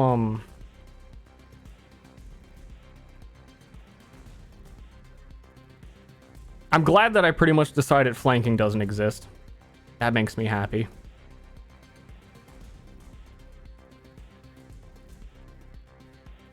And sad. Fuck!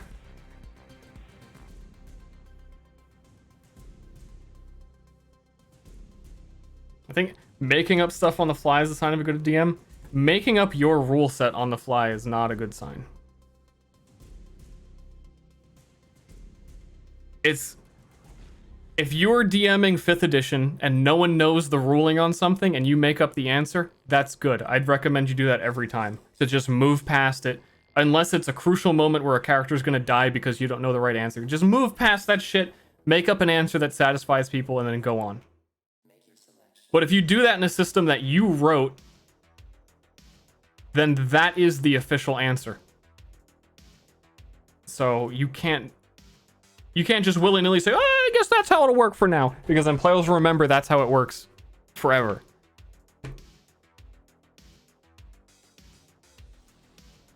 A 10-hour post-session one chat? I can't stay up that late. I can't do that.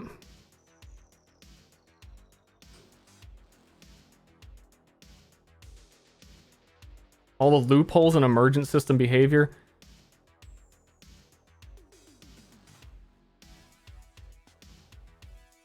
I'm expecting quite a bit of it.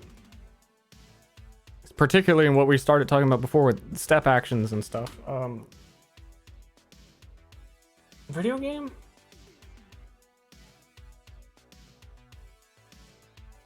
Players are lenient to rule changes, but streamers don't pay attention. And most of my players are streamers. So I'll explain the rule the first time. And most of them will probably go, oh, okay.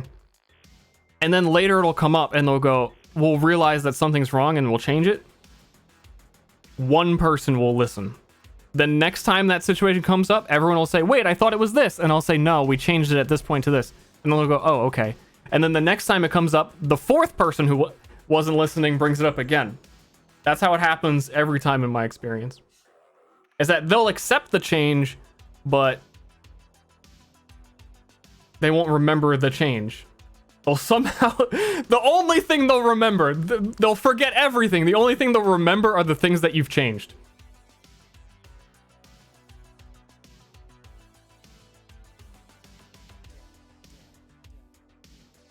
And I'm already sabotaging. Because of who I am and who Ashley perceives me to be. Wait, what am I screen capping? What the fuck? Ashley is afraid to ask me questions already. So if a situation comes up in game that she thinks we've already talked about, before asking, she's going to blame me for not answering it. Or not wanting to hear the question. So I'm doomed. I'm literally doomed. They'll remember that you messed up, but nothing else. Yeah, this is your system. I thought you knew how it worked. Fuck. Did you ever have a TPK? No. I think I only almost had a player die one time. Who technically should have died, but it's Pathfinder and there's so many rules that we weren't sure if he should have died.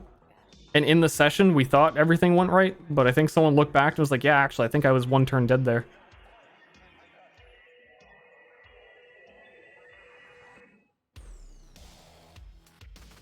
Yeah, Ashley's girlfriend in my game died instantly.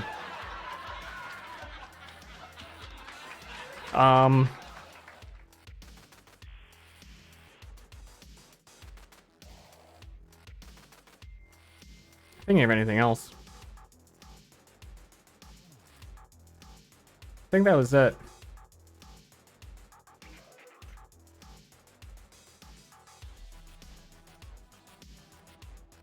It was a very unique situation where the players were running from they were inside a library that was on fire, and I made them aware that they had this many turns to do what they went there to go do as much as they could in the library, and then leave. So there was already a time limit on if you don't leave by then, you're going to die. And then one of the players was a samurai in Pathfinder, which has the... I think it's called Resolve, where you don't die if you're negative, if you're unconscious. You can still take an action and then you fall unconscious kind of thing. So it was a very narrow, specific scenario of being conscious while at that very last turn leaving the burning library. And I can't even remember exactly what it was that he went back. It was Ronnie. Went back later and was like, I think actually I was supposed to die because of this and this.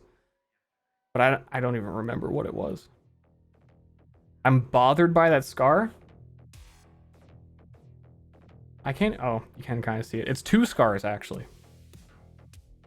I haven't always had it. I wasn't born. Like, my mom didn't have a butcher's knife in front of her as I was being born, so I didn't always have it. But I got it pretty young.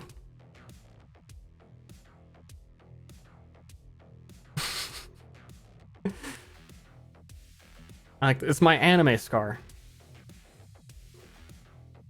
Number 1, when I was like a baby, my brother pushed me off a high chair and my head hit the corner of a table.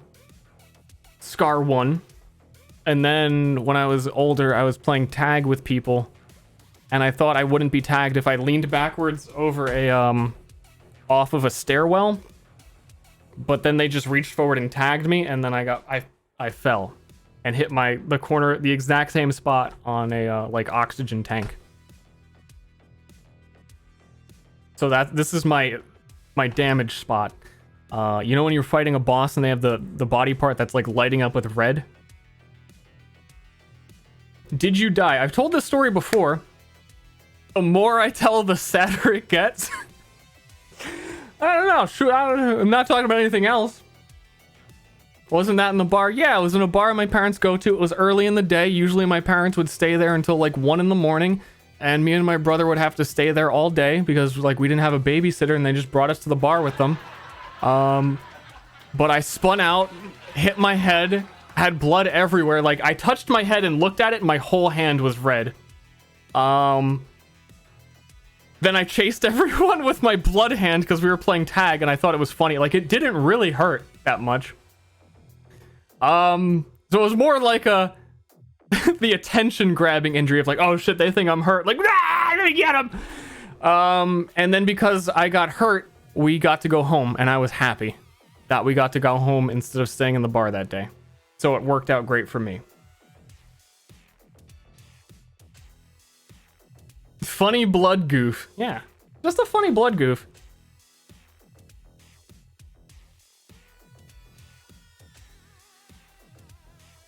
I got it for the blood hand chasing. You don't blood hand chase people. Everyone around here went to jail? I don't even remember that. I don't have a memory for things. I have a very good memory. I remember everything. I'm a genius. I don't remember anything. Yay, 32 months. You've been taking Amazon's money on my behalf for almost 3 years. Thanks, Amazon's money.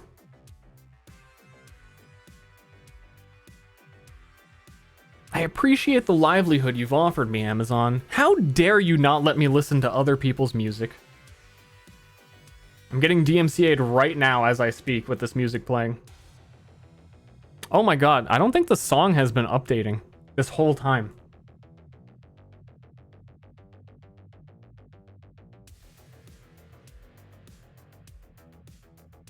How tall am I?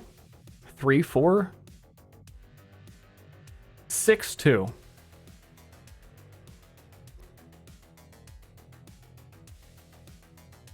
There you go. That's actual song.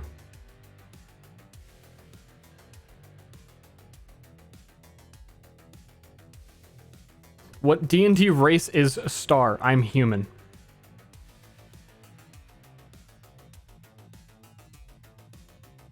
Oh man, I'm gunching. I have been getting back to the gym and my gunch has slowly been reforming, but not quite. I'm like, the picture where they show the evolving monkey, I can feel it. Like I'm in the in-between. I'm like the middle monkey right now. Like 2 or 3 weeks ago, I was monkey number 2. 2 out of, we'll say 6, 2 out of 8 maybe. But I'm like middle monkey. No, I'm evolving. I already devolved.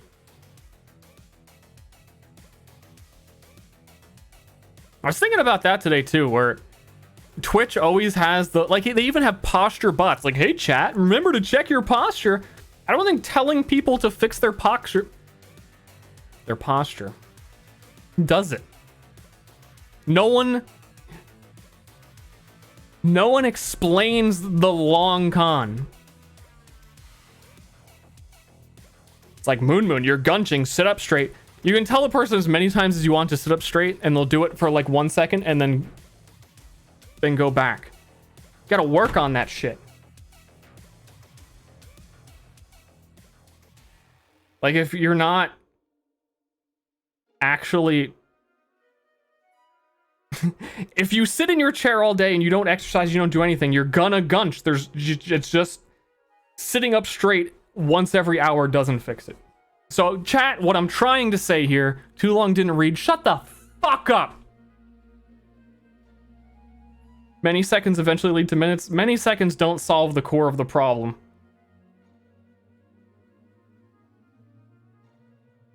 You need to strengthen those muscles, Smile. Yeah, pump it out. Just fucking give it a... pump it out. So we need posture bot to post every minute? No, you need a bot that says, like, your lifestyle is degrading... degrading you. You're disintegrating every day that you order Uber Eats and sit in that chair. And you need to take a positive lifestyle choice change to get ahead of that. Because when you're 40 or 50 years old and you're still gunching and it's been baked into you for like 40 years, it's gonna be that much harder to ungunch. But this is a very long command. No one's reading it. If you tried population 1, I would, but there's a lot of other people. I don't know what that is. I'm trying to make J's, but I'm not a funny.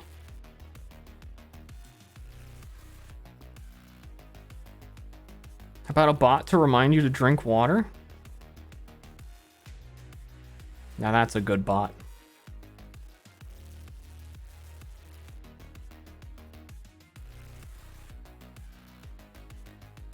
I should have drank 12 bottles of water? Oh, fuck.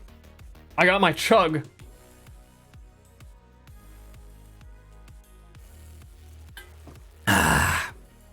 Wow, streamer did it. Now so can you. Man. When is the day gonna come where we can, like, dispense merchandise through our streams directly to the viewer? Where, like, you know, it warps in. Like a pylon is constructing, you know? You have to, like, have a pylon in your home so that you can make a 3D printer. When everyone has a 3D printer, and then I sell to you a water bottle and it 3D prints water into the bottle for $29.99, because inflation will be crazy.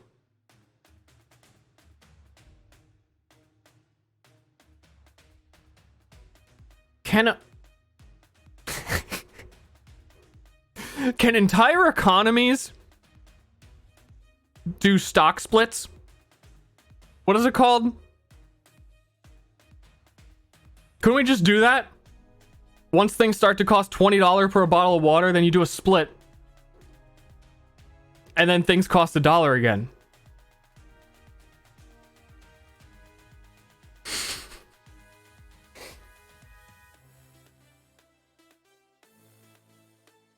You know what I'm trying to say? That's not reform.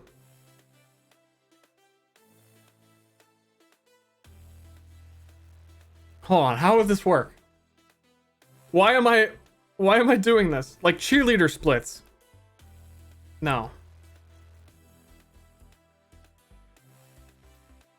What, actually, when...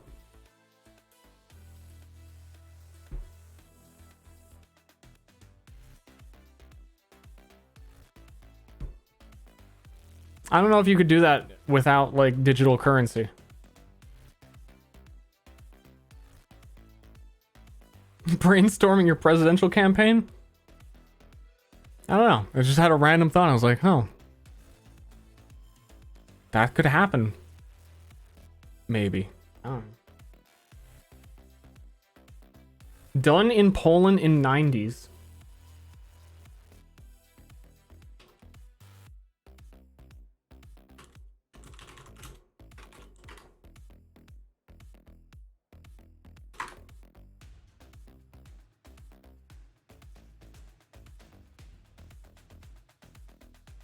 There's no way I'm gonna like search and find this. I'm just moving on.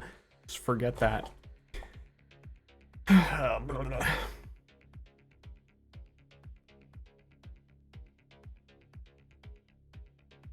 my controller work? Can I just jump into a game? I don't have much else to talk about. Just my life feels to a point that it's like on hold waiting for the Myriad session to be able to talk about the session, which is how it felt before session 0 and before people made characters. But then there's only so much you could talk about over the course of a month when people half made characters. I have like a whole last time I streamed, Ashley streamed on Saturday. Someone reminded me to render my intro. I wrote a note for that and I didn't do it. I need to like put this up. Little sticky note on my... I just need to start making a million... Like every time... I have a lot of sticky notes, but I need more. Every time something comes up, sticky note until I can cross it off and then go, I actually did it. I did the thing. I have a lot of crossed out sticky notes here too. Oh, I can cross this one out. Cross. You know how good it feels to cross? You have no fucking idea. Yeah, this one's gone. I did it. I set up my third monitor. I would say before I jump in or like do anything different, I could set up the the UI for Myriad the way it's supposed to look. Like right now.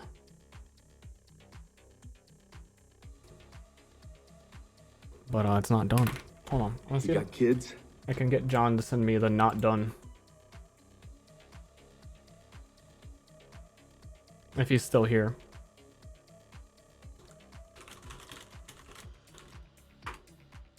It's productive and it's on stream so I can make sure it works and everyone can sit here and watch me do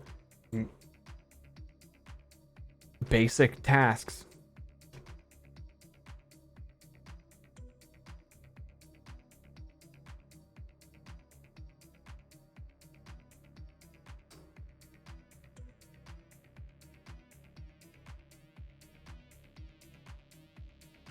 Do something on a stream.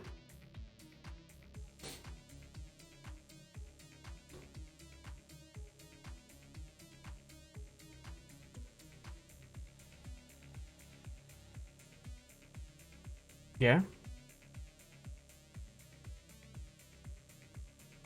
Been playing any video games for fun lately? I played a bunch of Crown Trick. I like that game a lot. I don't think it's the best game to stream. And also it got kind of easy once you die a bunch of times and fully upgrade everything. So it's like 100% victory, which isn't... They said they're going to add a harder mode. I might stream that when it comes out. And I played a little bit of the new Hearthstone game mode, which is the old Hearthstone game mode, but way worse balance.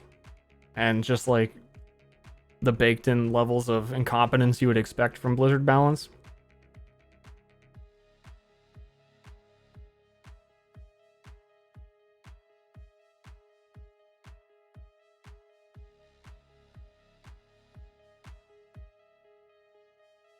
You do the mask over the enemy face? I can't. Nope.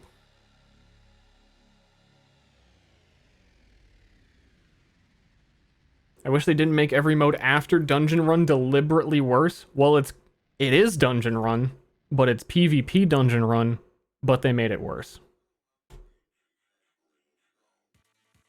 So, that's the way it is. I think John's shitting his pants or something. He didn't even answer me. So I'll have to get like...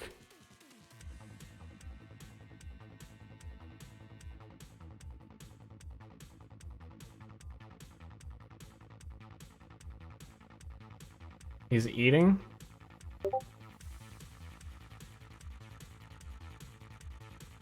Now he said okay. You heard it. It wasn't your Discord. I'm sorry. I hate when you hear Discord noise on a stream. And I always have Discord sounds muted when I stream.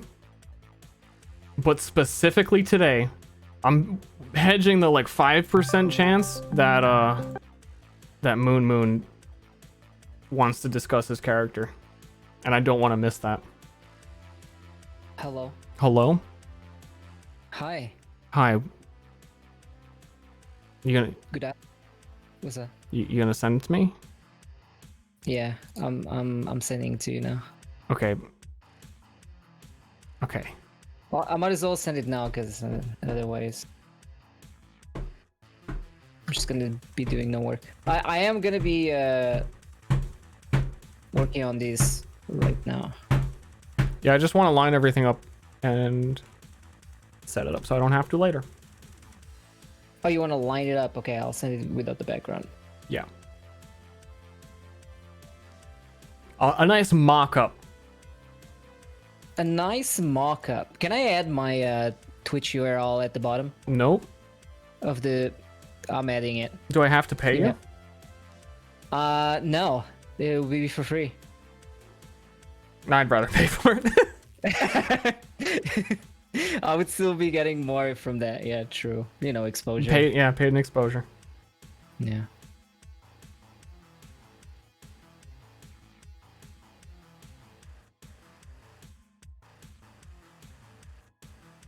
I thought you were playing games. There you go. Mwah. Mwah. No, I might when I'm done doing this. I came up with a thing to do. I want to not play a game for as long as possible by coming up with other things to do. Okay. Got it. Oh, there's some weird, like on the right side. It doesn't matter. Yeah. But I will definitely bring it up later and correct you about it. Okay. Well, I'm gonna finish eating and then, yeah, and then call me because I'm gonna be live as well when you're done. Okay. Bye. I almost just clicked stop stream. I'm like editing scenes. 1 moment, please. I need my own 1 moment, which is ironic because I made that 1 moment. Hold on, I'm deleting scenes as well, so I just have...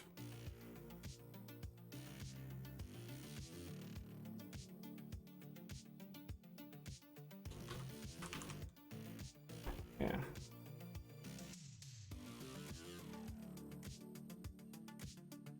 Alright, black screen. There's the work in progress UI. Looking pretty nifty. John just needs to finish it. Oh, there's a thing over here on the right. Then we need... Oh, yeah, I need to figure out why my chat is not working. That's a huge part of this that I'm not going to do on stream.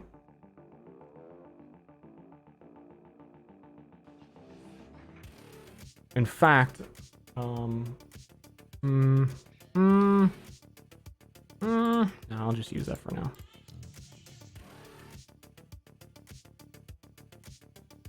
Okay. John? I don't know the resolution of this box. I'm gonna have to like guess.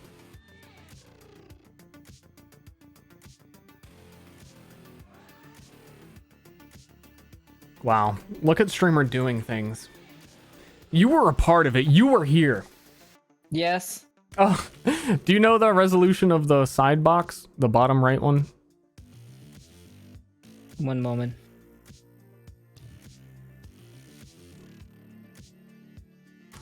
Probably like won't be hard to guess. I can give you an estimate because like it's all different sizes. Okay. It is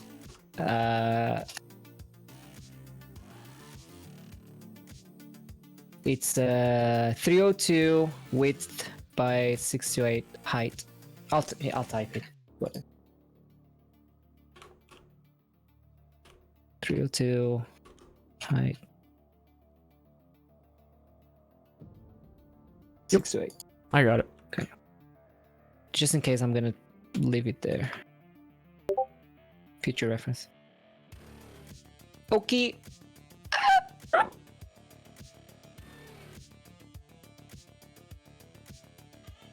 I still need to mess with it a bit.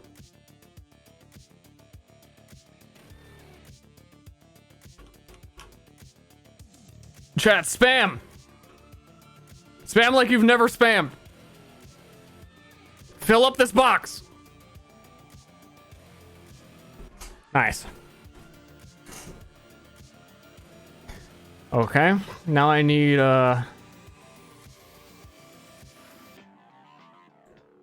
emotes up here.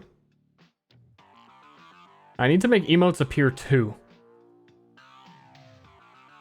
Not you.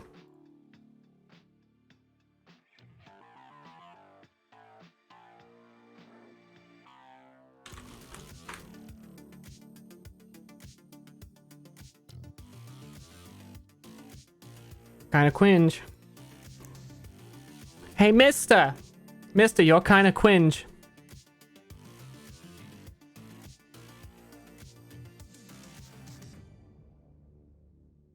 True. Wasn't your Discord. Here, while we're doing this, I'm going to. So, like, it looks like there's something on screen and that I'm here. Like, someone to stay with you for a moment.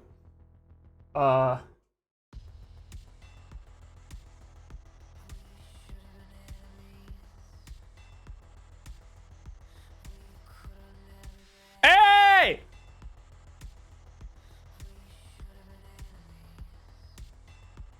It's me.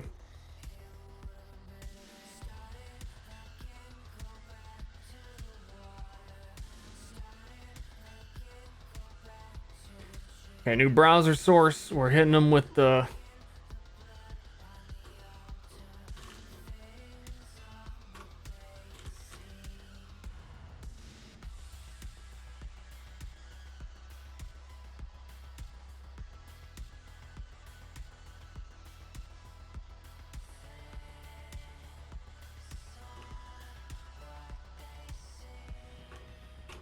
I don't even know if I should have these because they are pretty distracting.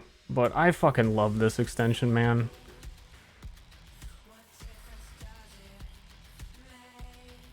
It's like my favorite stupid thing. And sometimes liking stupid things is okay.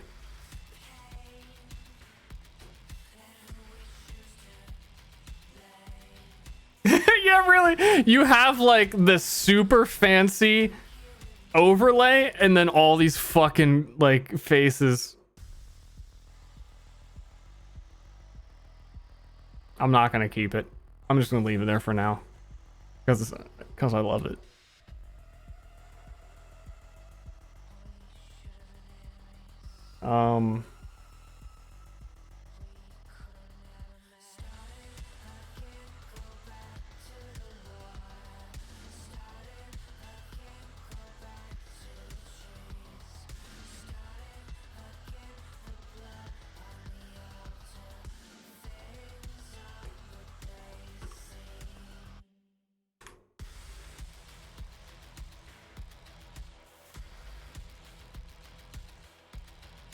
Fuck you, Streamlabs.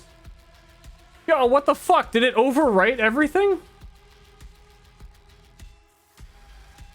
It did. Why? I made this like a week ago.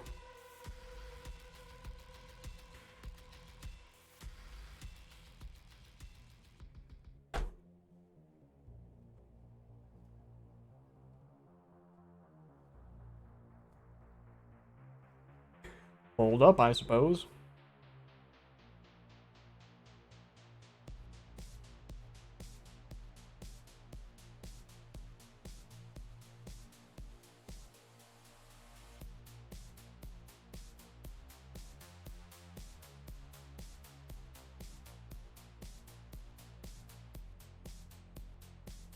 Oh my god.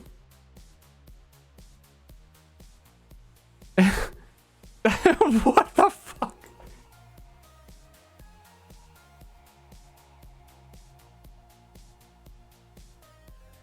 Hold on, what size are these images?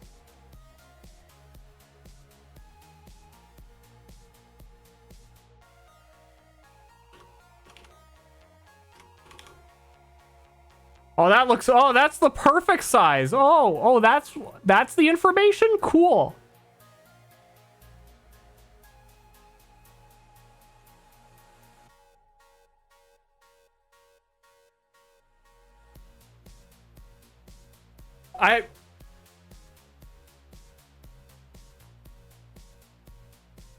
I had this working. That's the worst part. Hold up.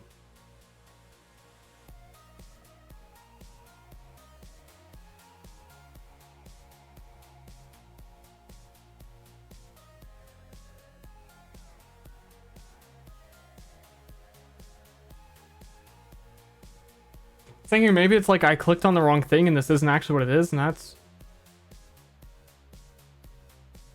what it is. It'd be easier for me to make this a video file if this isn't going to work.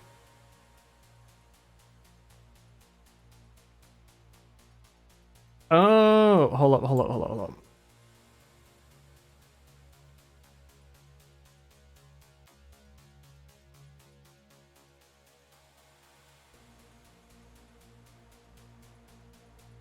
We're getting there. We're getting there. We figured it out.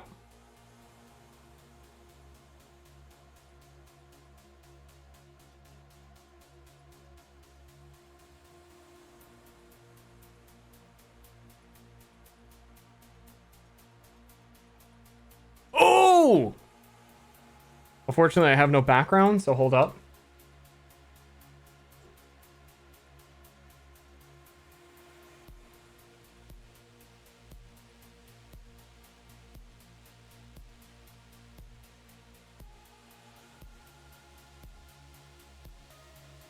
It's more like it.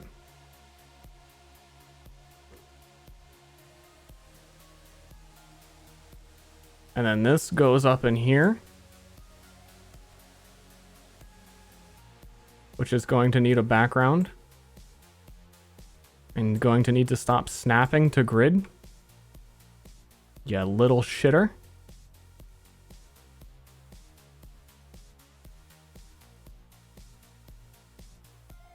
I'm gonna need to make a folder.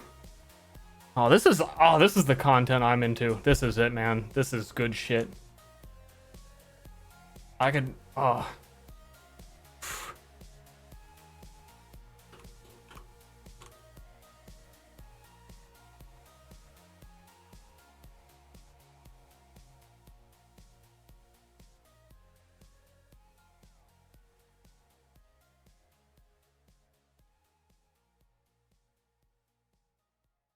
The face of the Myriad. This is it.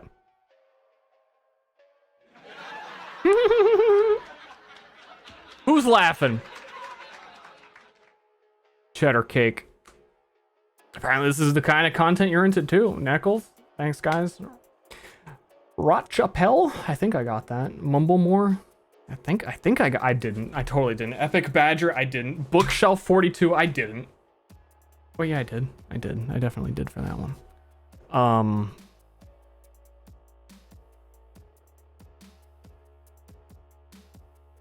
So I need to keep, I've got like 2 other images to add for this. I'm like almost done. Like almost there. I'm cooming.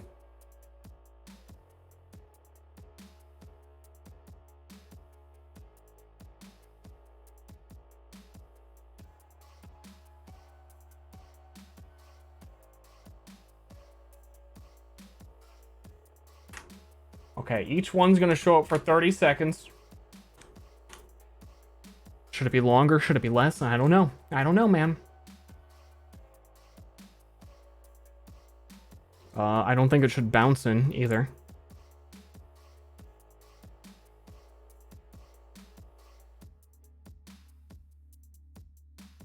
I'm just looking for a nice fade. It's nice. No. That is not... It literally has a fade in left, but fade in fades in from...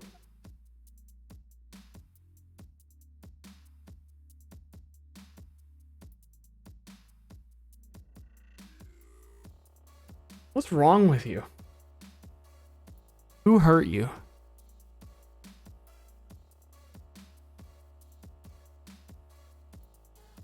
What the hell?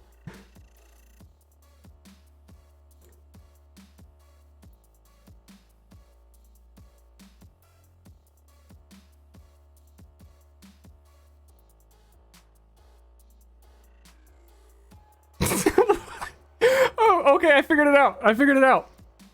There is a fade in option, and then if you scroll down, there's a fade in option again. The first fade in is the one that fades in. The rest of the fade ins don't do what they say. But there's two different. BAM! That's me punching you in the face. And you are Streamlabs. But still, I don't know why I can't make my text for chat black. Okay, so it's gonna go through there. There's only 3 panels right now. It goes through actions, extra actions, and a brief description of what the health bar looks like. I want to eventually have the characters on there, but I don't know who my characters are.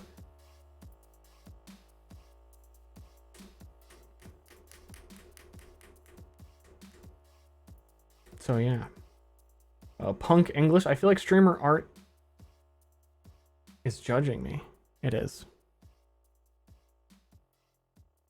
A preview of the ambience that matches this face.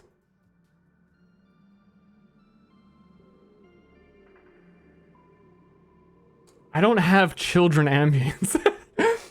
I don't have ambience per character.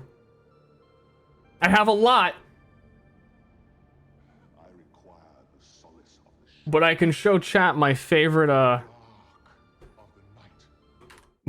song I showed you. The name of this song is Woman Peeling Potatoes. Hope you're all ready for some women peeling potatoes.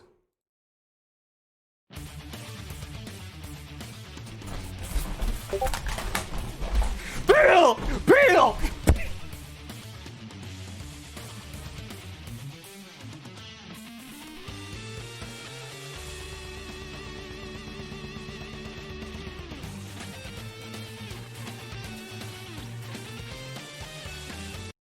Aren't you sick of peeling potatoes? This is hard as fuck. This is like great combat music. This is from Tree of Savior. Great game. Don't ever play it. Great music. Just listen to the music and then be like, wow, I bet the game's as fun as this, and you'll be wrong.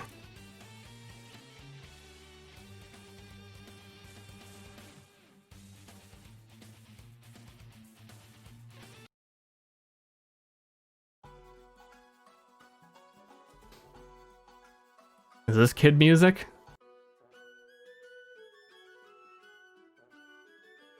I'm a poor little child. No, I don't. You can't do that. You can't do that. You can't say that. Hey, does it look better if I put chat in front of this? I think the answer is no.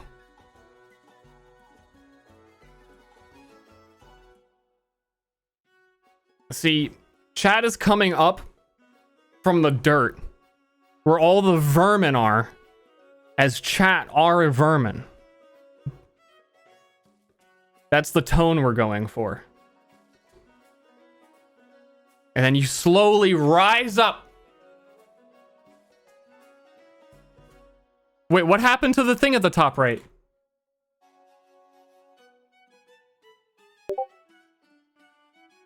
Who's messaging me? It's Moon Moon!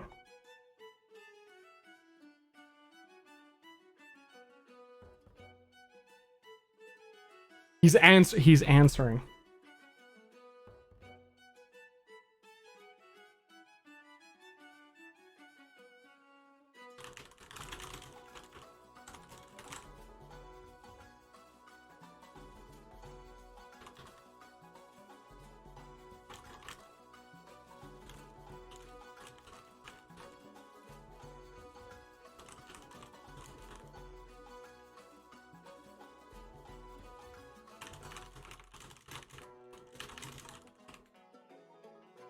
hold on.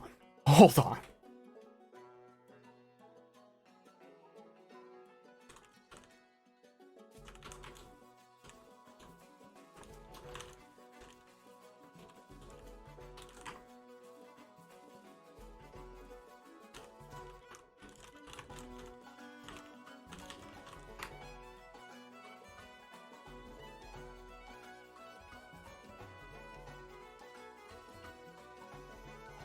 He says his character's name shall be Johnny O'Toolahan.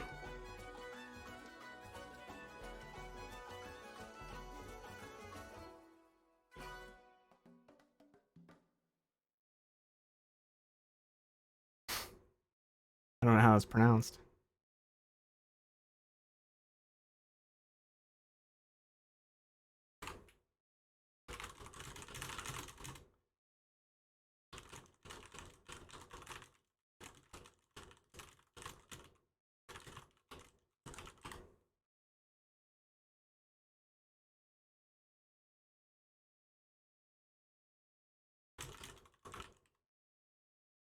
Nice. Nice.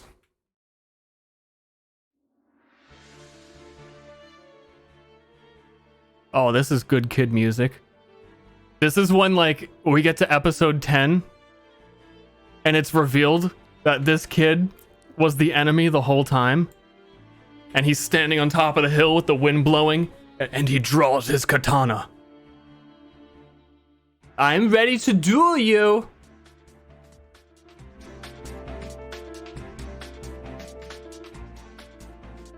Nice draw, thanks. My hands.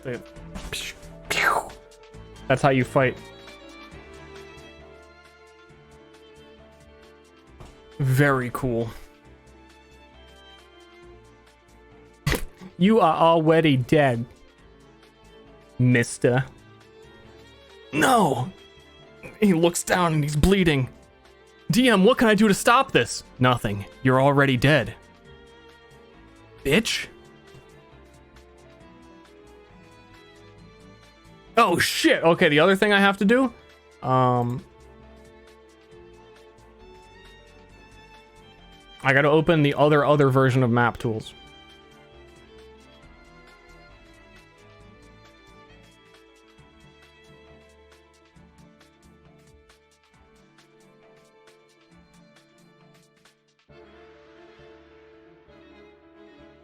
I remember from like the one time that I streamed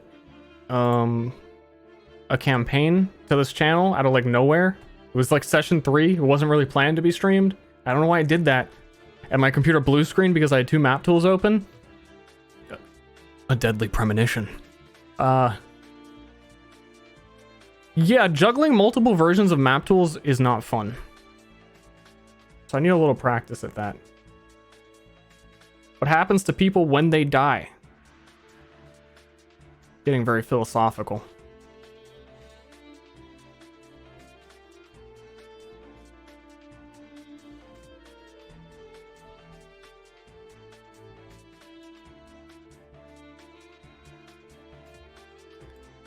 Okay. I need a display capture that does not have all of this information on my screen.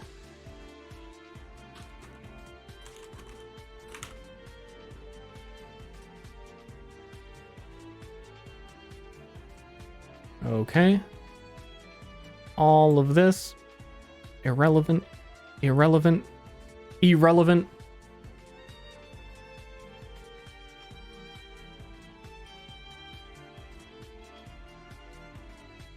Gotta make sure that is to the exact bottom right, so you don't miss tooltips.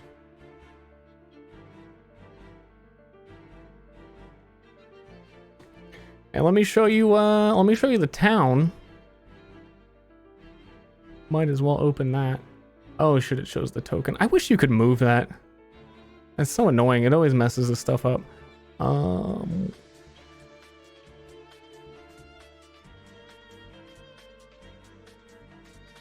Get some town going on.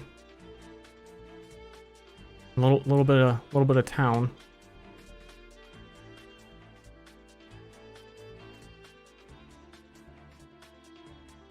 I'm gonna need this to be behind. Okay, so yeah, all that's gonna be behind whatever John gives me for that. So like actually being right here is good. Do I like super deja vu? I feel like I've done this. I'm living in the past, in the future, and it's fucking crazy.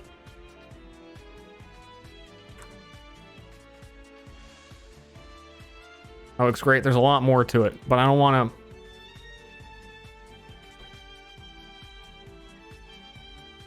Just gonna stick here. Tavern? I remade the whole tavern. This is the tavern now. It's got a cat. Its primary feature is the cat. Hold up.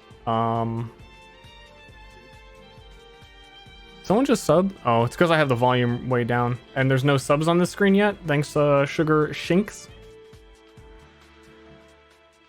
Put my regular playlist back on. Because I was actually using a different audio channel. Whole thing.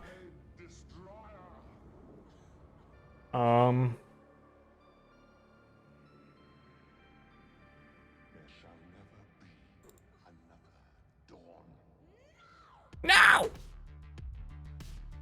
Here, just for now, I'm gonna use this for a thing.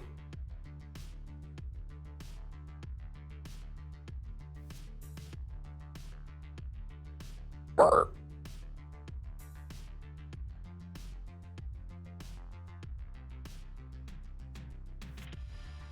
It's just like I have a textured background. I cheated! Like, I'm seeing chat now, like, now that I've done it, I actually see that chat's kind of like getting close to the top and cutting off, and it looks weird. There's probably no better way to do that, though.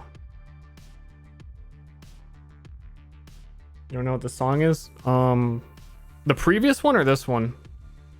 This one is, Darkness by Daniel Deluxe.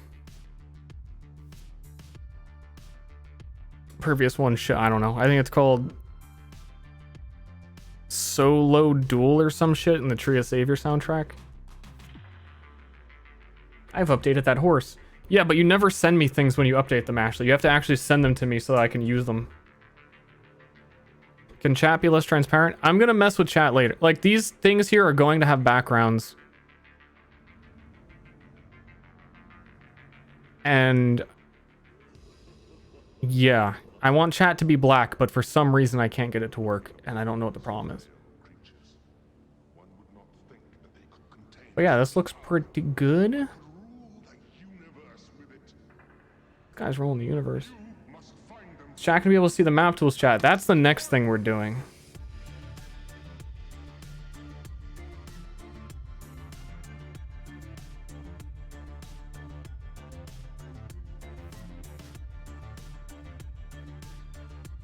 Once I remember how. It's been a while.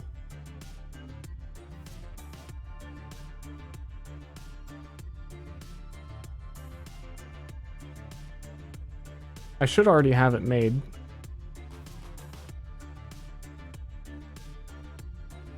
Oh, it would be a browser source.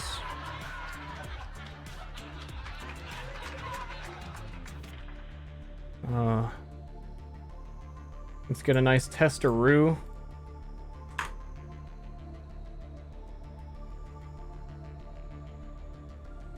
Oh, maybe I need to have chat visible? I didn't even consider that.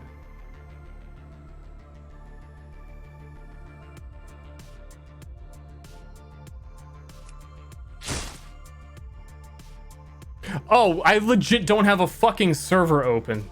I'm not connected to myself. That's why it's not doing it.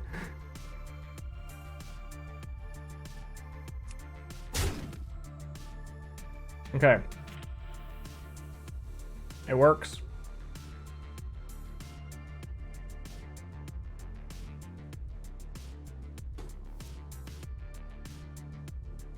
Pog. Pog.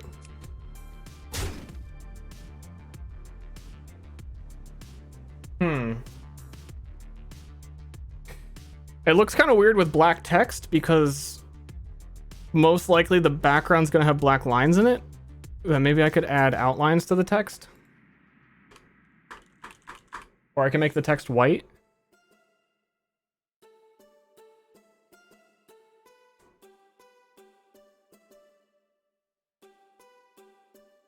I have so much shit. I'm already getting used to how much shit I need to have open on my screen. And I need to figure out why the top right banner thing that rotates through keeps...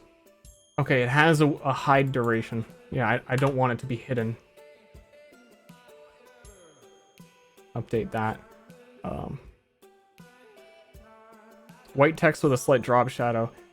In order to do that, I need to know... I need to do it in like CSS on map tools. I can also add a background really easily because that's already like written in here.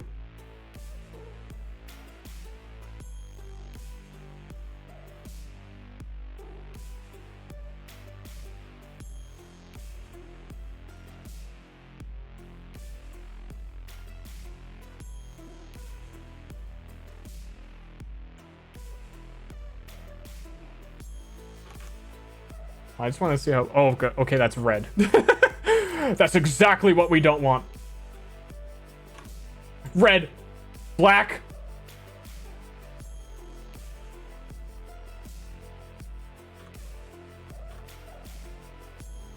I mean, if it was white background, then why the fuck would I even have done all this? The point is that it is gonna be transparent.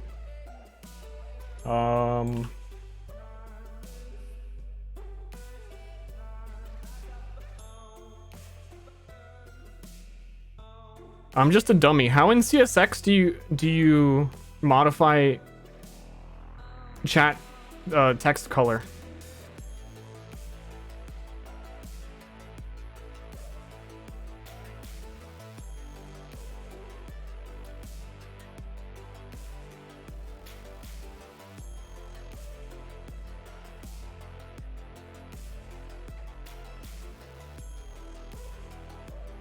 Just color? Okay. I like don't know anything about CSS. And then even then with that, I don't know how I'm targeting text. So I have like a font size and a font. So I'm probably gonna assume this is just color white. That didn't do it.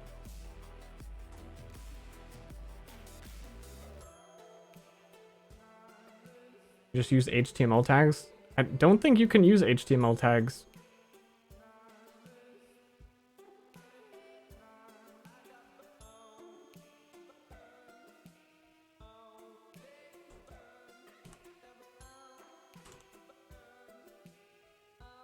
Is that 6 Fs? Forget how long color codes be.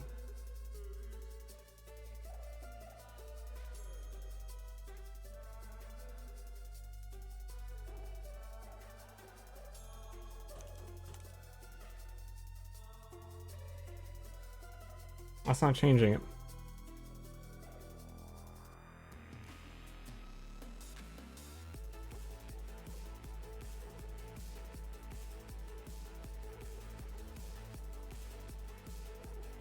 This is what I've got. I'm just gonna fucking put it into chat.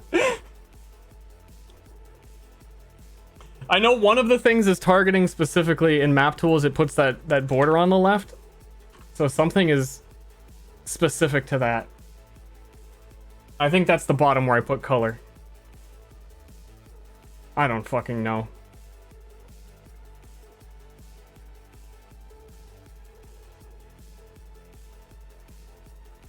You're missing a... You can't... You have to... Like, I know nothing about CSS. You need to tell me where.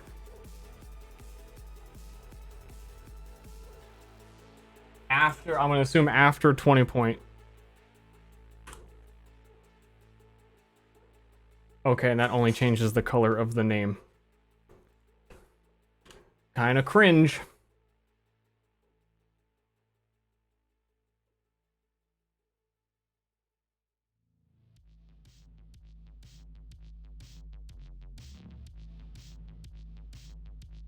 That doesn't make any sense. Because I'm pretty sure the font family is modifying everything. And the font size is definitely modifying everything, so why would the color only...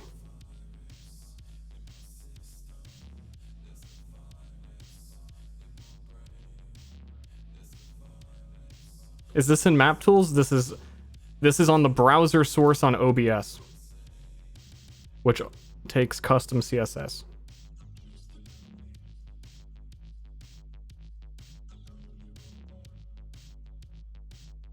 A semicolon after fort size. Yeah, we did that. Yeah, we've done that. Yeah, we've... Okay, that too. Okay. Missing another.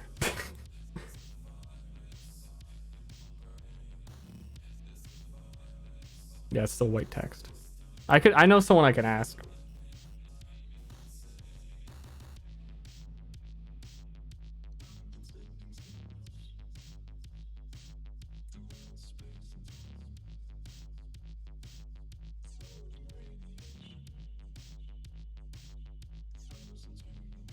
I'm not even sure. Well, first of all, if white font would look good.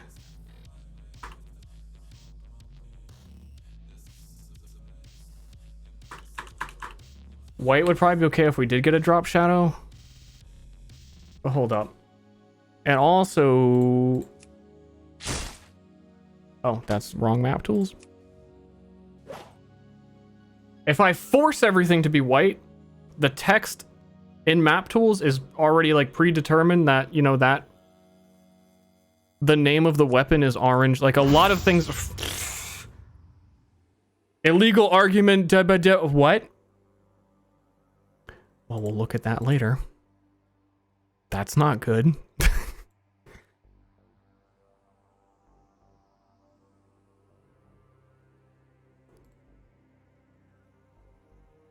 That's very bad. It just works.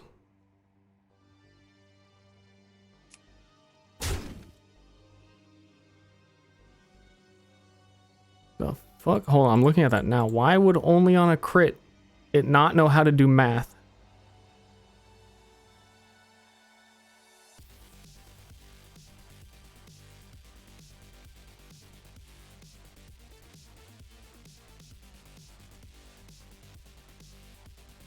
I have no idea. I'll look at that later.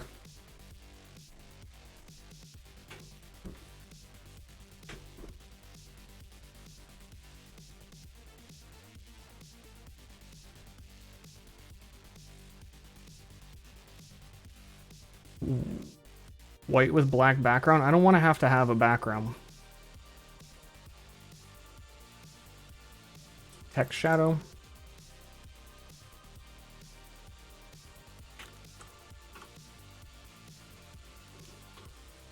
And then do you write the color after that?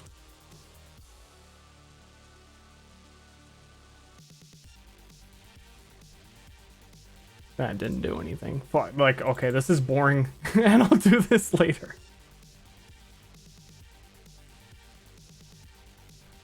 If you could get a completely transparent background, you mean what is happening on screen right now?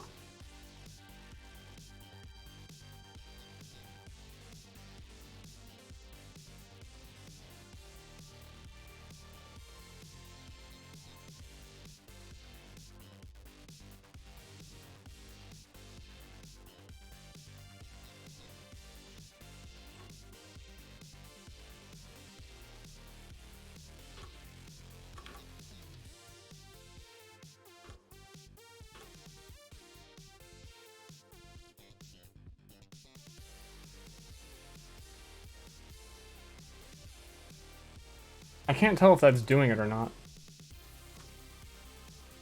It doesn't look like it is. And I don't know why not. Oh well.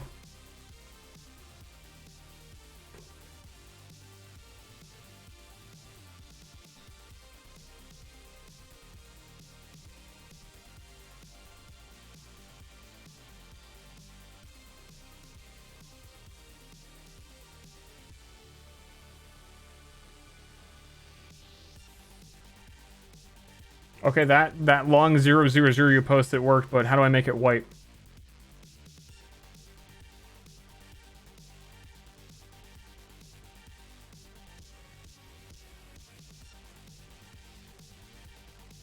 Okay. Okay.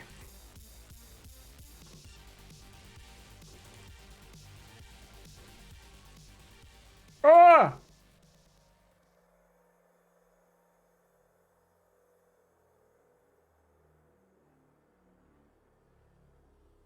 Better, but that's 1 pixel. You can't really get smaller than that, right?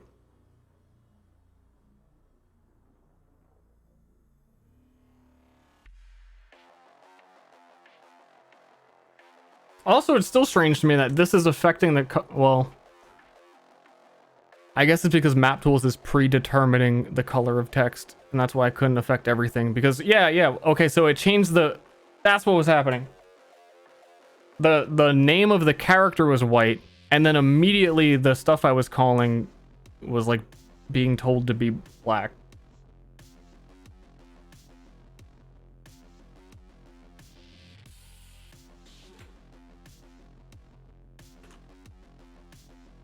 We're doing right now. We're trying to get this is the map tools chat. I have a custom map tools that outputs chat to a HTML file that auto updates and can be referenced on OBS, and it's fucking amazing. Big shout out to Chaboy Nubs Pixel made it, and it's amazing. But I'm styling it so that it looks right, because if the text is black, it blends in with the background 99% of the time.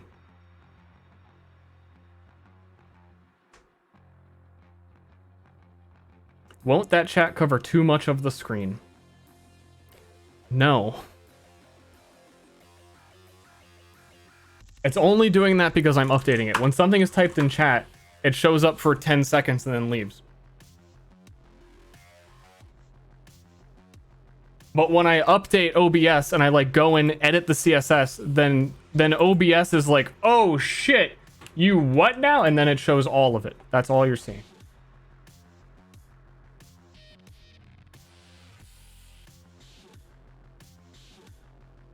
Could use 0.5 pics. I'm gonna like need to read a CSS kids? Formatting thing later and just learn. Like the point is, it works. When an attack is made, it shows up and it works. I can make that bigger. Probably. Curious how it looks if it's offset on the border. So like the character image shows up there, that looks fine to me. How is this looking, chat? How does you feel about that?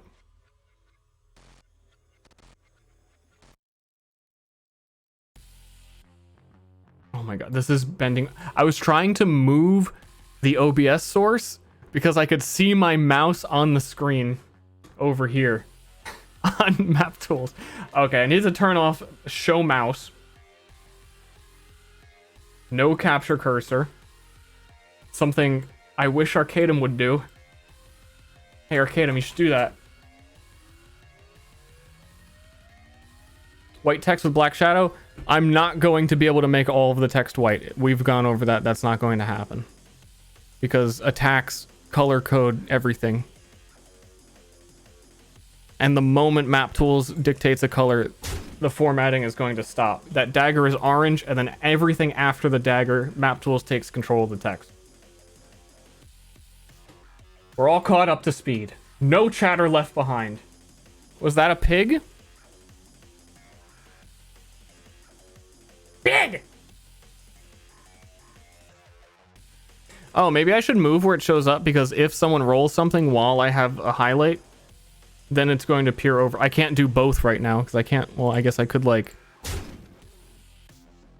So I should move, whoop, not that. Let's lock that.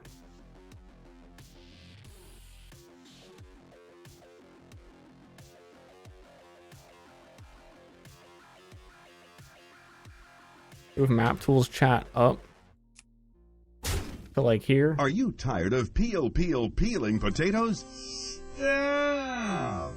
Oh, that kind of sucks. I really want the chat to be bottom left, but you can't make these pop-ups come up anywhere else than bottom left.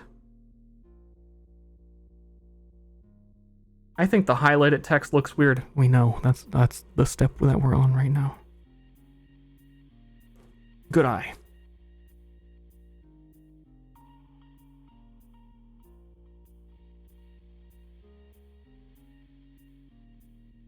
I think you should move the notification. That's the step. That's also the step.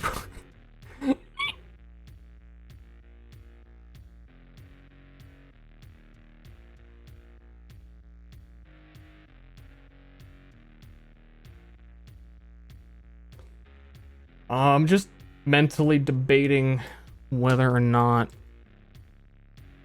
top left looks better, or like if it was in the middle. Well, no, that could potentially, it would have to be like up here so that it would never mess up the screen space with anything else.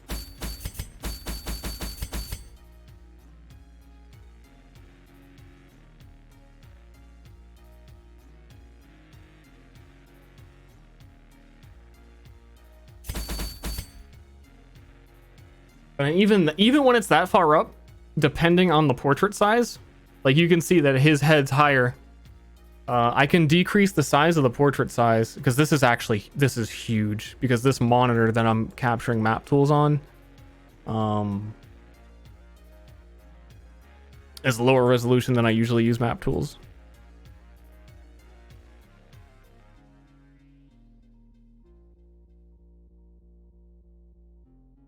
That seems like a nice size. It'll never be bigger than that.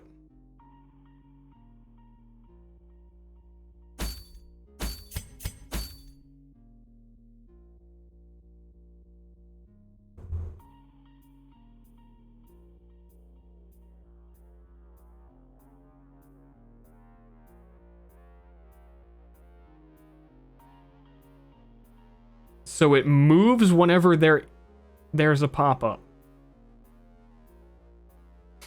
No. I don't think that would look good, and also that would require like writing your own program to detect what is currently on screen within map tools to decide to move a browser source in OBS. That's a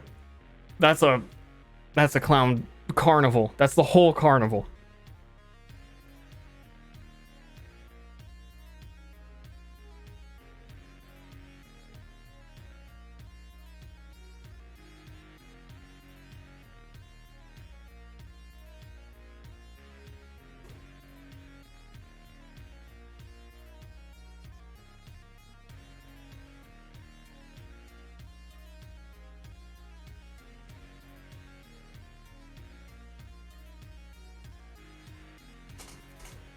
Doesn't change anything.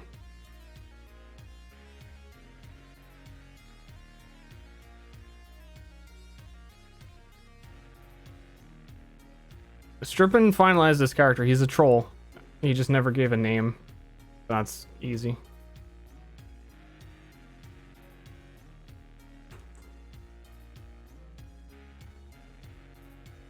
Oh, I might have fucked that up.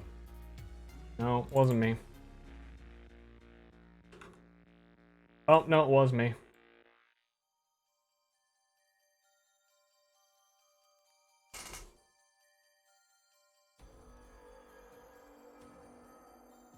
Better.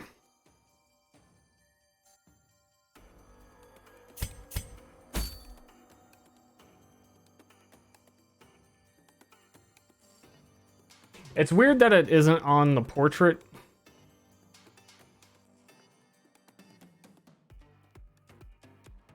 Or the bar.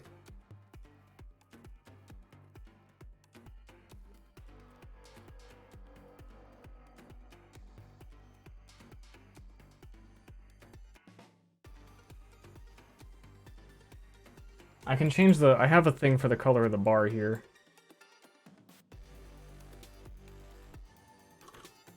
Pull it up.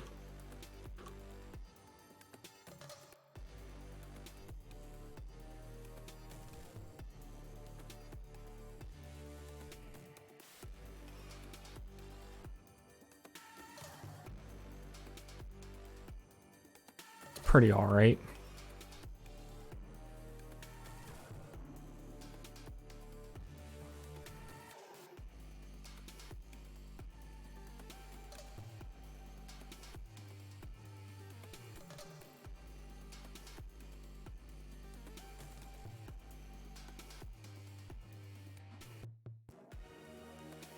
Hey.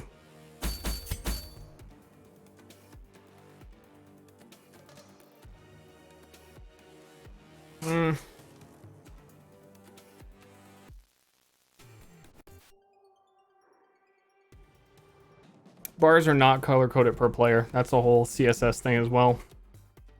That's just straight formatting it. If you wanted to do it per player, I don't even know how I would begin to do that, because you'd have to do it in map tools, but map tools doesn't let you interact with that bar at all. It's never going to be perfect. I agree.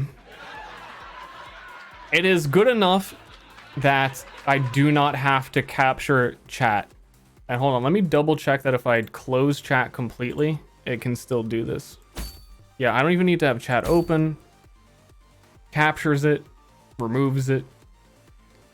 I'm gonna off stream, I'm gonna mess with that outline and see if I can get something that looks a little bit better.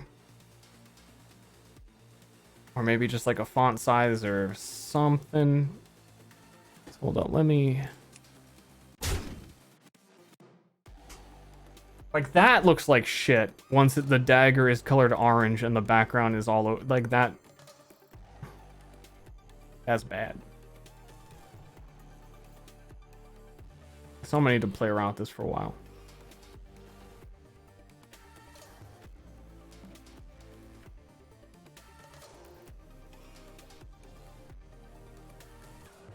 What was I was about to like just do something then end, but I can't even remember the one thing I was gonna do.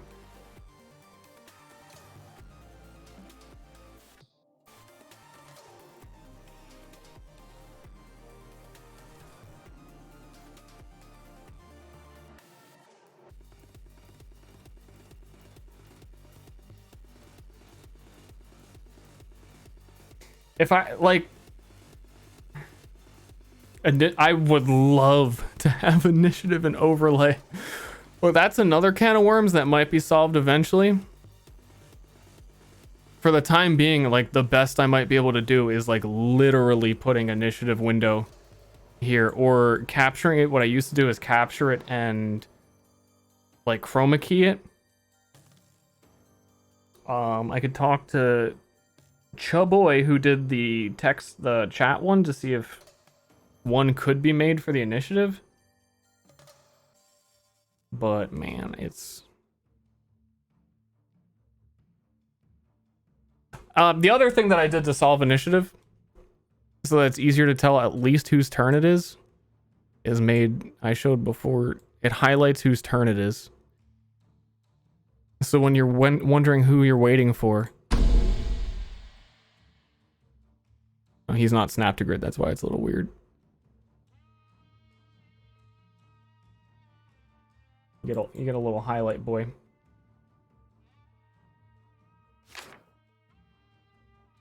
Also, you've got turn noises.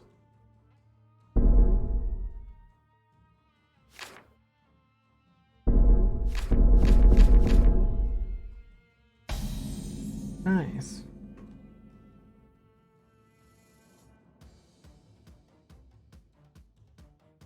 Possible to make a hotkey to show the previous roll? Nope. All the players will be able to see it. I will be able to see it. Everybody will be able to see it. I can change the timer for how long it stays visible on stream. But no. The fact that this even works is a fucking miracle. So everyone who's like, what if you did this really complicated thing, is like, you don't understand. This is a miracle.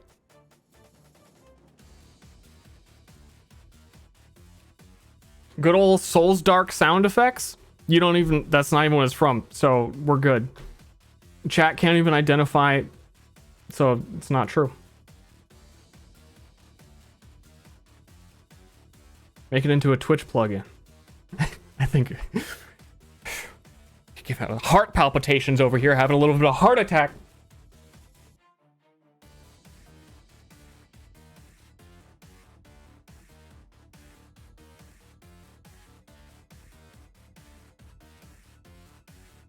Is there anything I'm forgetting? Is there anything else that should be on? Oh. want... Oh, that is another thing. We would want the Discord overlay for when people are talking. Normally that would go top left, but now we have to put the chat top left. So I guess that'll go top right, and that's fine.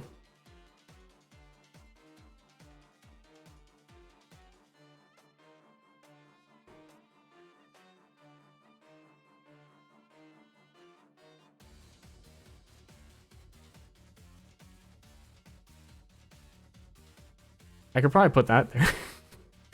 Join the Discord!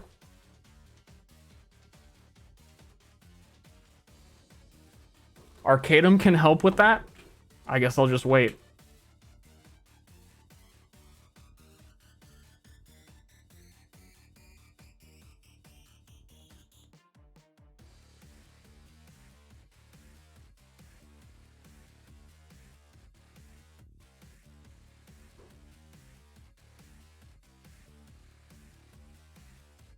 Beep up? Guess I'll just oh wait, it works.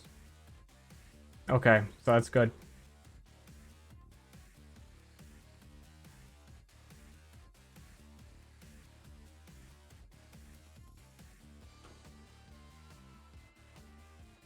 I just need to resize it to a reasonable degree.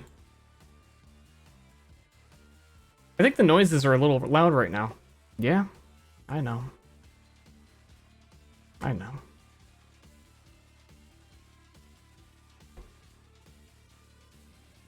Ba ba bee boo boo. Ba ba bee boo boo. Ba ba boo boo. Oh, I literally flipped it. What the fuck?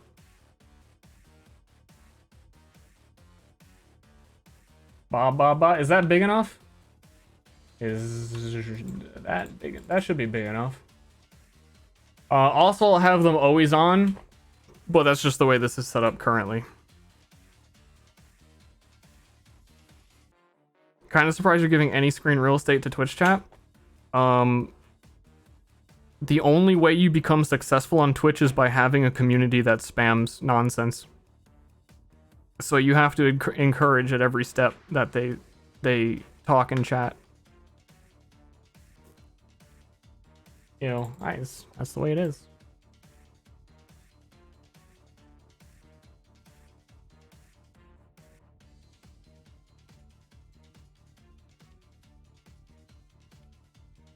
I am going to turn off the emote moving around stuff. That's not going to be there.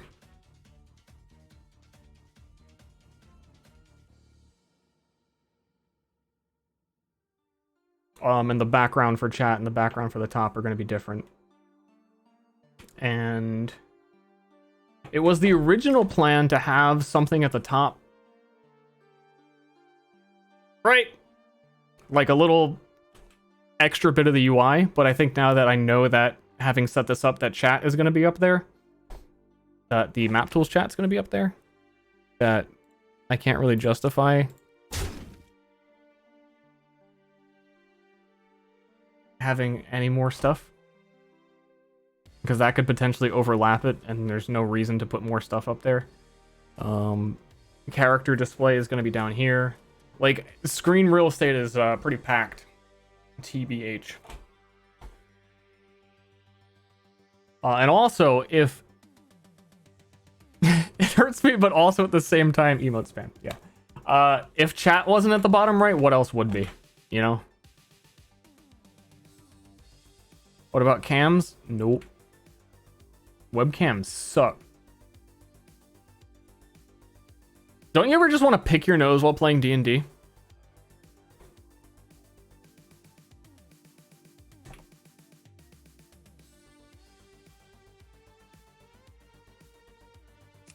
Whoop. And yeah, I know they're loud. Map Tools has a sound. Oh, that's something I need to...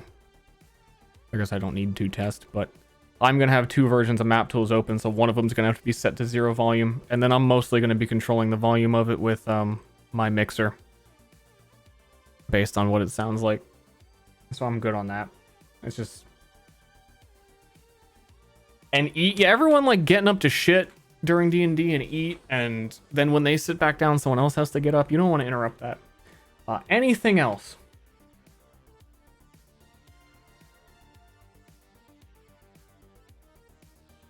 Just thanks tier 3 sub guy. Oh, sorry, they're not on this screen yet. And subs aren't going to be on this screen in general because you don't want subs appearing and interrupting. I could make like... I'm just going to put my sub notifications on pause while the game is running and unpause it after the stream. And then talk to chat for a while probably is my go-to. Alteration, tier 1 sub, 52 months, Star Genius, thank you very much. XX Meme Machine 420, 69, tier 3. Sucks, you have to respect the tier 3 from Meme Machine. Thank you very much. Have you told John he has to add a new section to your UI? Neither me or him know what you're talking about. That's between me and him, and he doesn't have to, so I'm not going to tell him that.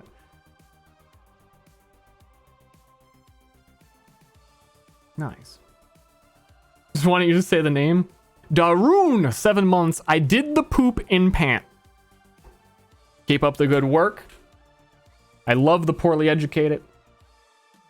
Peacemaker 5, thanks for tier 1 sub. Very nice.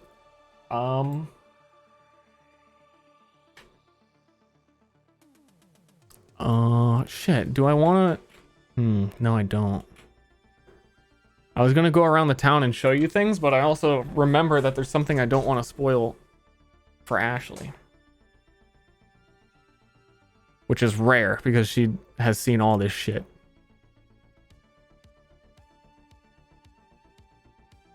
I can leave? No. I don't want to... We're gonna have to go over this during session anyway. Most likely.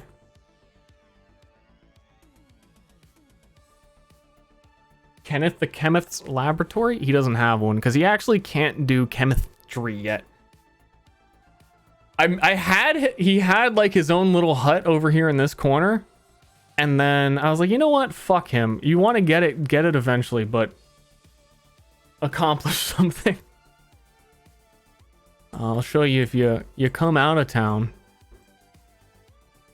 You've got some road up to the troll cave.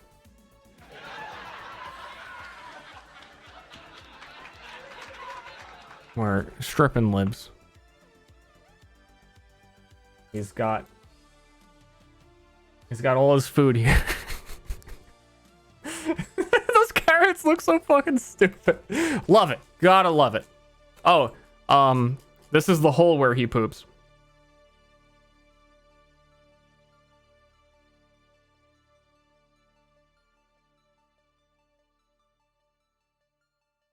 Very good. Finally, some good fucking food.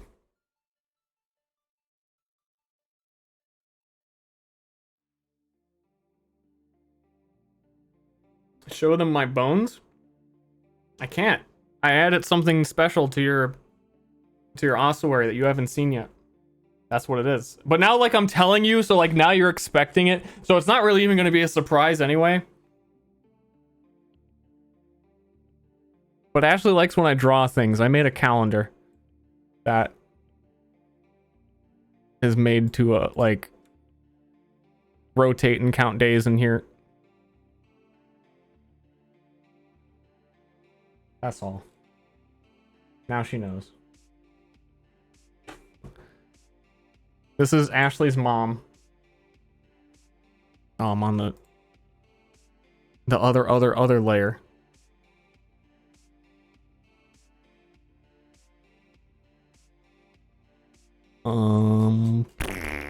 These are Ashley's bones. She's got a lot of bones. Oh, I need to set a view shows player so you can't see that. I have these things are when I click those, they have like extra info, GM notes. So those are like loot bags and I've got info thingies. Show as player, you can't see them. So now the top of my screen says player view. Very helpful information, map tools. This is why we're doing this today, rather than during stream.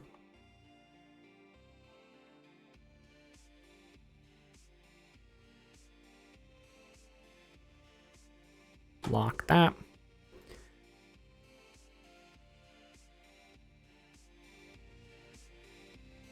Ashley's mom's got it going on. Ashley's mom is the best.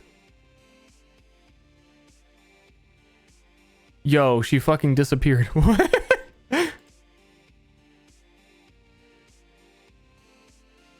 Why is Ashley's mom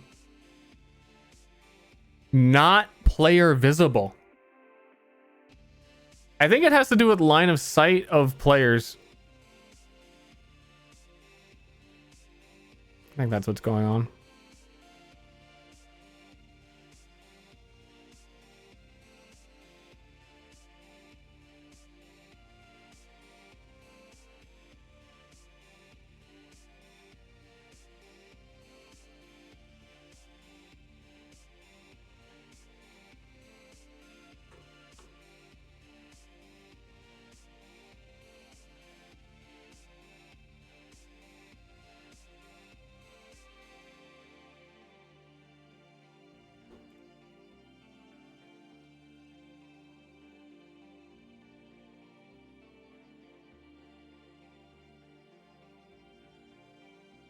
Yeah, so tokens are only showing up when a player can actually see them, which is fine. So if he goes all the way down here, you can't see her, then she's not there. But my middle monitor is going to be my version, my like DM version where I'm going to do all this shit. This is just for screen capture.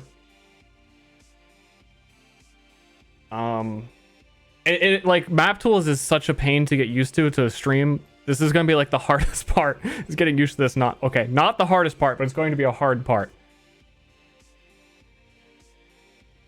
And then yeah, now she's visible,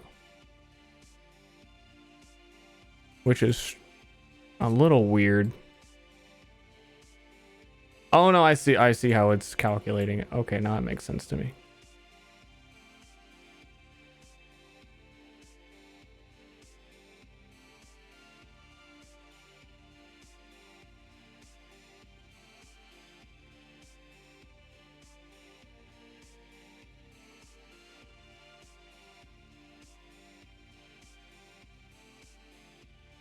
Nice. What else? What other like tiny little thing can pop up and make everything bad?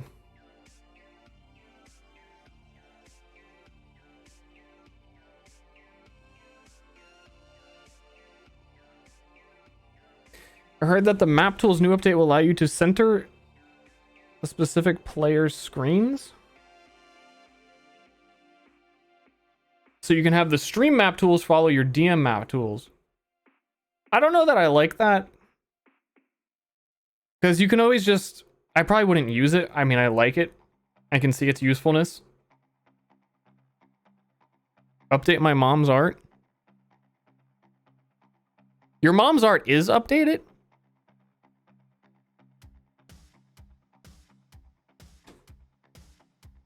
That's not your real mom. I think that's a duplicate mom.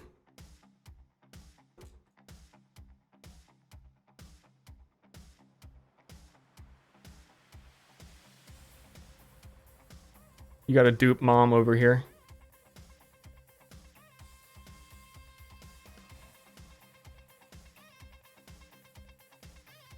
That reaction symbol? What?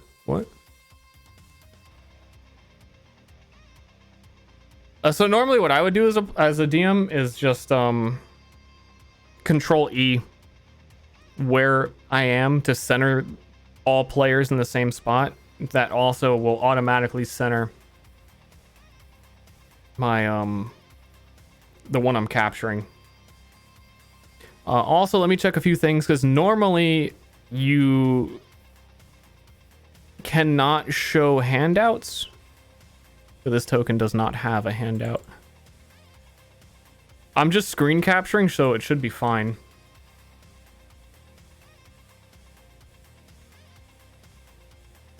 And everything should show up as normal,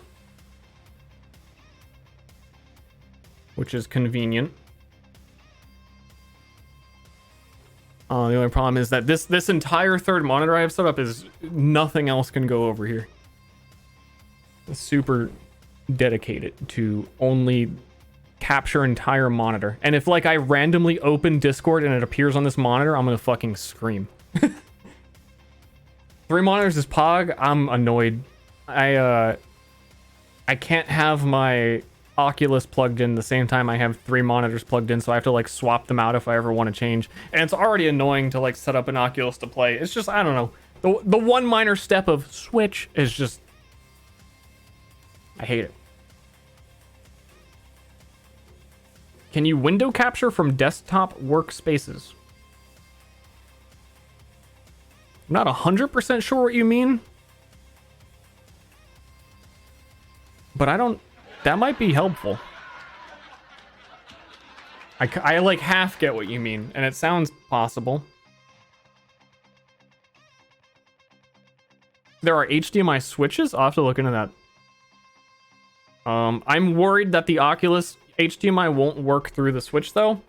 Oculus has this weird thing where I had to look for a very long time to find an HDMI that was both long enough and compatible with the Oculus, because it doesn't work with all of them. So I have like a closet full of like 6 HDMI cables that I bought for my Oculus that don't work. So part of me is like, if I had a Switch, it'll just like, just stop working. Just get an index. Just get me like, I don't know, like 2,000 more subs after session 1, then I'll maybe an update is available. Fuck you. See? This popped up over here. Hey, would you like to update Share X? No, don't prompt again until it starts next time. There's not, don't ask me again. It's just don't ask me again for the next time you'll ask me. The literal next time you will ask me again. That's my Discord, not yours. Wait, I clicked yes! He would rather play the video games than be with me sexually. Bottle Demon, where... Fuck. Oh, I read 50 emote shared. I was like, holy shit, 50 subs? Because it didn't look like 50 subs. Not that I don't appreciate 10. Thank you very much. We're, 0.1% there to that goal. Big thanks. You can get a program that forces map tools to be at the front. That might mess up handouts. Because handouts seem to be treated as their own windows. Same thing with initiative. So I think I'm just going to... The only thing I'm worried about is that, like, stream sensitive information like Discord appears on that screen. But as long as I make sure Discord is nowhere on that monitor, then I'm fine. Also, all of my notes are going to be on my left monitor. Though,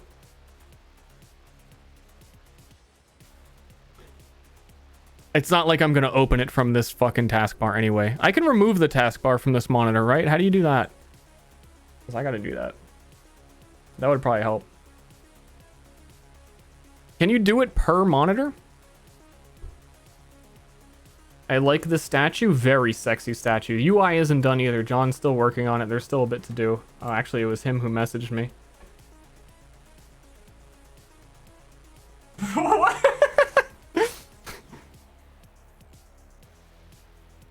He sent me a funny message.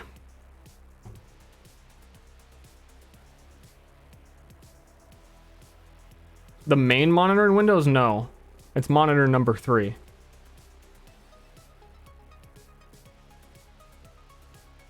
Show?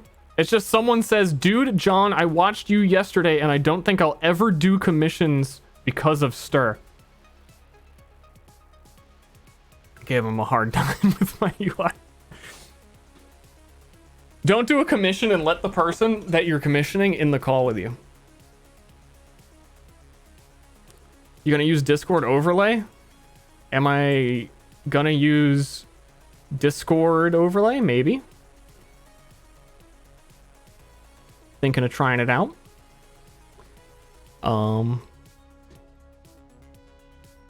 Taskbar settings. Lock the taskbar.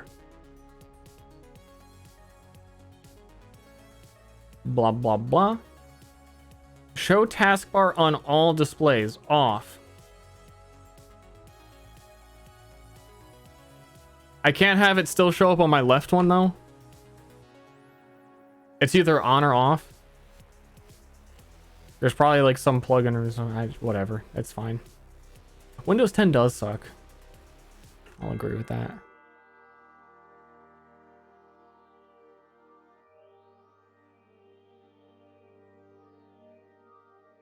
I'm completely incapable of describing what you want.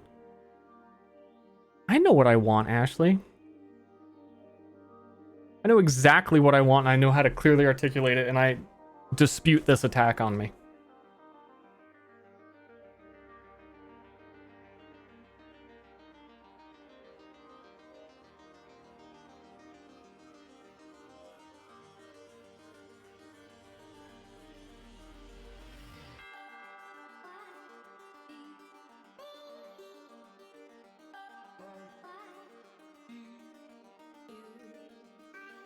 Okay, all right. It's actually weird that you can see things like that. These are light sources from these lights, but they're like interlocking each other or like crossing each other, so I might change that. Hold up. Oh, should come down to town, because that might be happening in town too. Yeah, see, it happens with these lights.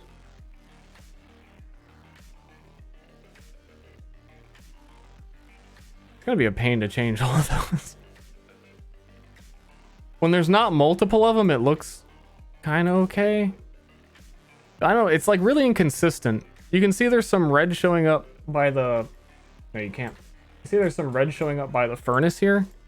Like, normally it would outline that and make it look like it was like a soft light coming out. But then it gets overwritten by other lights, and it's weird.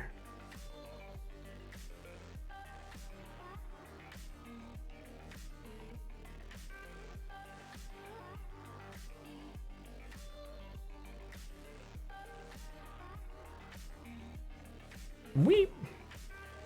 Does every map can have the pathing stuff? No. Pathing only works if you're snapped to grid. And when players RP, they're most likely not going to be snapped. So like town, most of the buildings in town you can see have it around these walls. That's because I don't know, I just went through and set up a lot of the lighting on walls just in case anything ever happens and I ever need it. Because the lighting system and the pathing are like linked.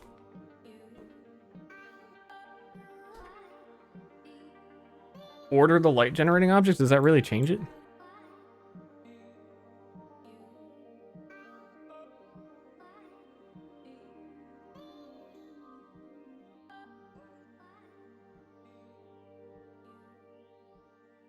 Well, something's like lagging like fucking crazy because I can't take 2 steps. Yeah, this map tools is using so much memory right now, and I don't know why.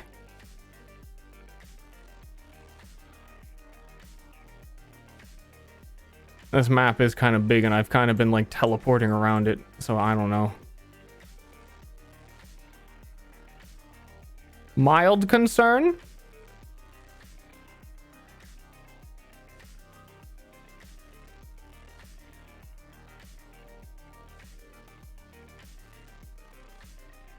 And I do have 2 map tools open. What are these white circles? The line of sight vision.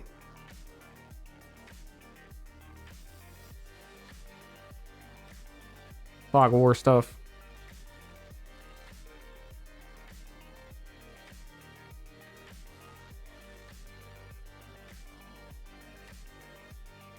So, yeah.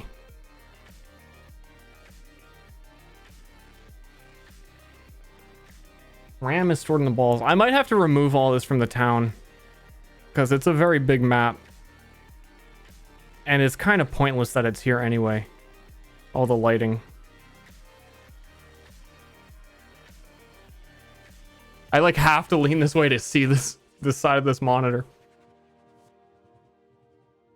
You know what the real issue was I was not expecting to use vision in this map at all.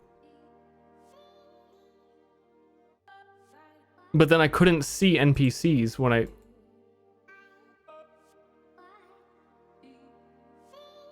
I didn't have it. I have a macro for has sight. Okay, see, there's another checkbox. We're learning. All the things not happening in a session right now.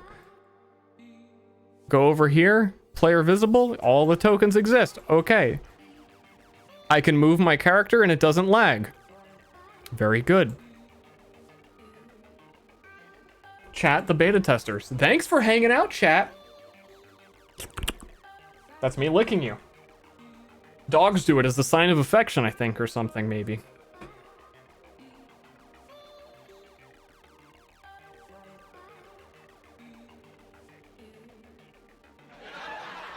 Syracuse, both of our new campaigns starting with the same week.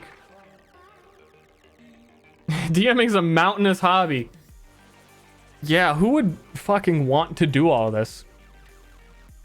It has become making a game for 5 players. And then the 5 players don't even care.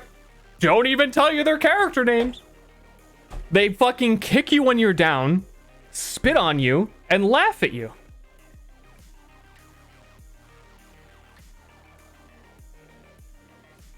Not sure how I feel about this as a first-time watcher. You would let a dog lick you, right? First time you meet a dog. And I have 2 personas. So I'm like 2 dogs. So you're twice as likely to let me lick you.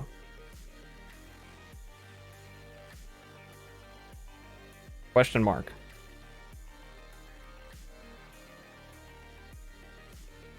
In this climate? What climate?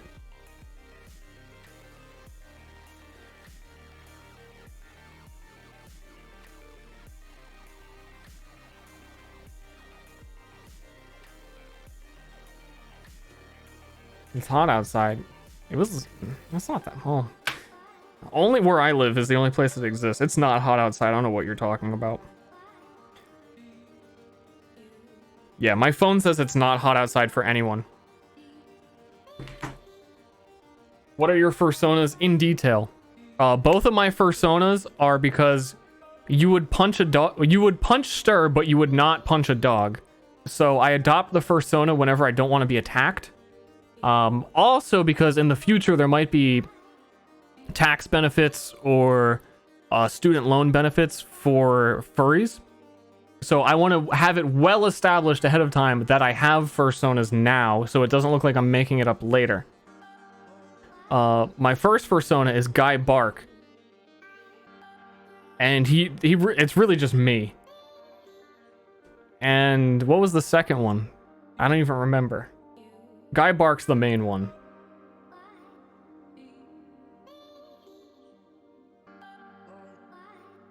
Frog on head. Frog on head's my other one. Yeah, sometimes I put on the cat filter on stream. Maybe that counts. Where's my cat filter? I'm a kitty cat. Yeah, you guys like this? You like that? You wouldn't punch a cat. I want to die. Wow, that was quick. That was a quick turnaround.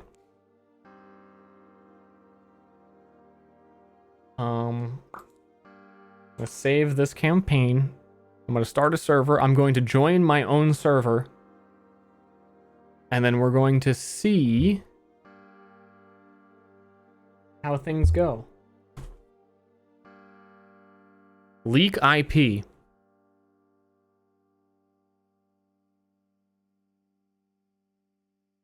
I could possibly do that.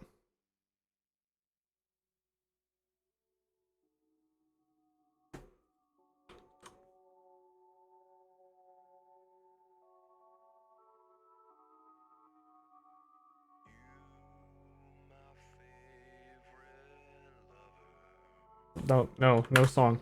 What the hell is this background? I can't find.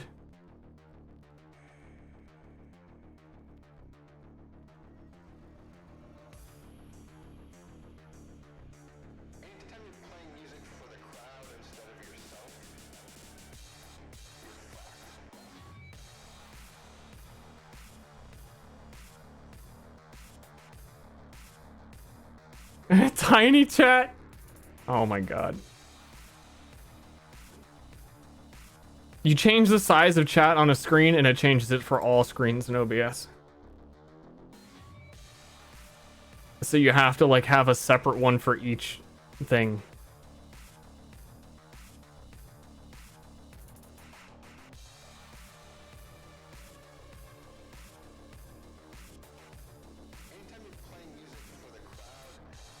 Shut up, guy. You're wrong.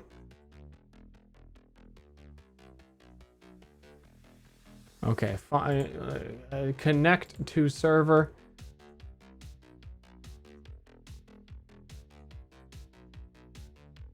Username Ster2. You entered the wrong password. I'm locked out! What the fuck's the password?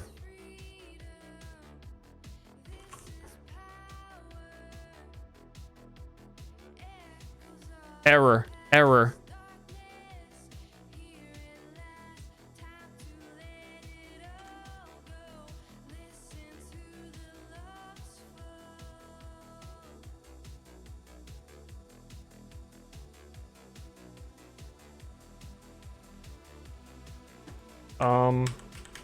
Yo, why isn't that working? Control E isn't doing anything to force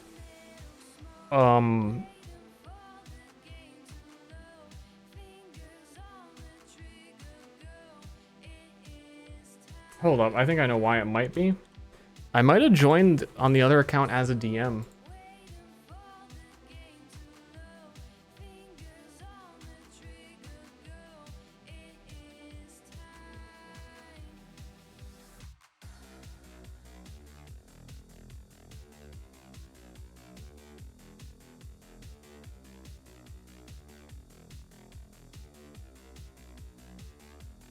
Okay, fuck. Fuck. Well, I've got 4 days to fix this problem. I think I have to do it the other way around.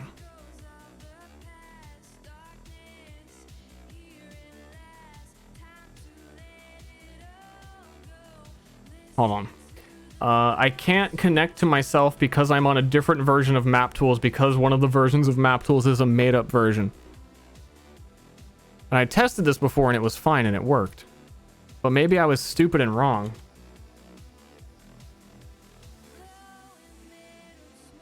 I think the client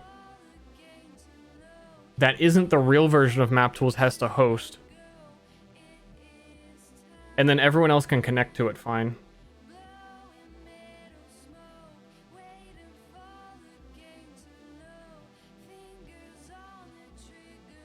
But then that would mean that this, I would have to switch my monitors of what Map Tools is on which screen.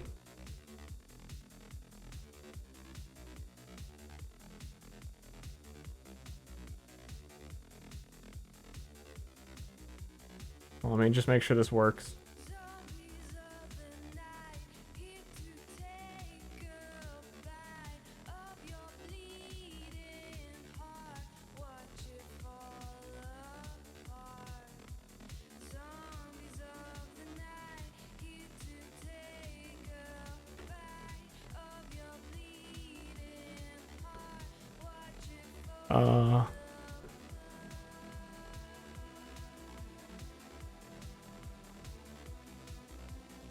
Okay, this is weird.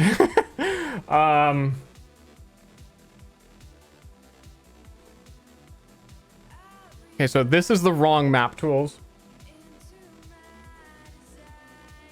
This is the right Map Tools.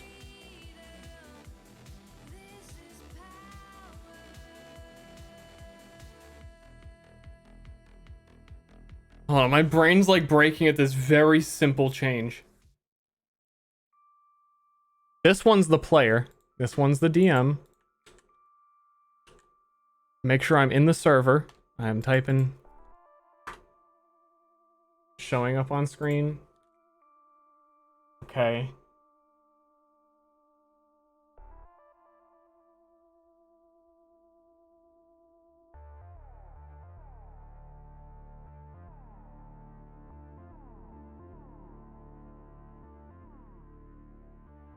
Okay, I'm thinking.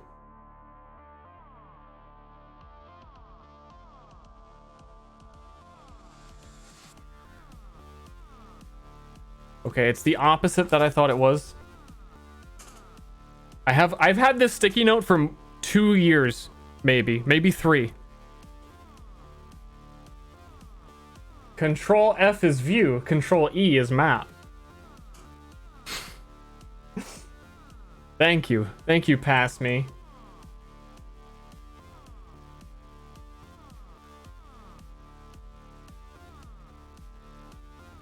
Okay.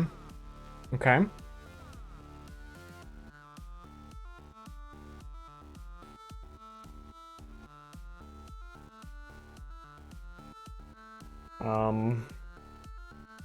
Processing. Yeah, Ashley, you can connect if you want to see how bad things get, how bad it really is, how bad it did got.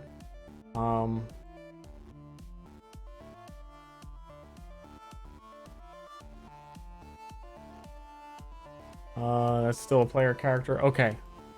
Ashley has connected.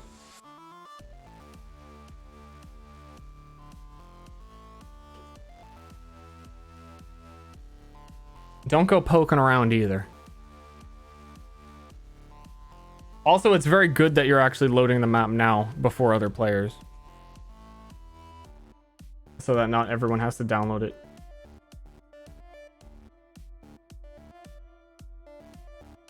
Have you ever played with Arcanum as a player? The difference to him DMing and playing? Honestly, that's like a weird question. Like, how do you even... There is an answer for that. Arcanum is like a different person when he plays, rather. Like, than anything else. Not like, oh, the difference between DM and playing. He becomes a different person. Arcadium. The Parable Padre.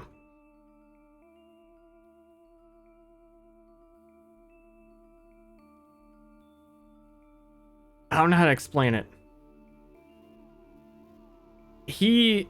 Arcadium, historically, by his own words, never gets to play.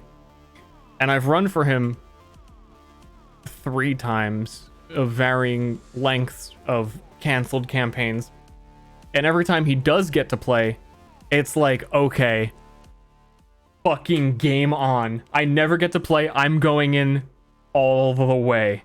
So he is like fully immersed and into it, and like, I don't know, it feels like he takes everything that he does very seriously, which contrasts like if you just normally talk to him like, oh yeah, whatever. No, it's like, no, this is my fucking I get to play time, and I'm not gonna waste it.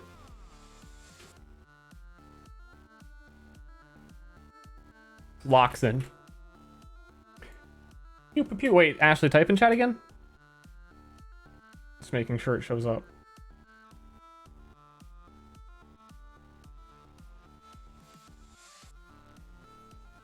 It do.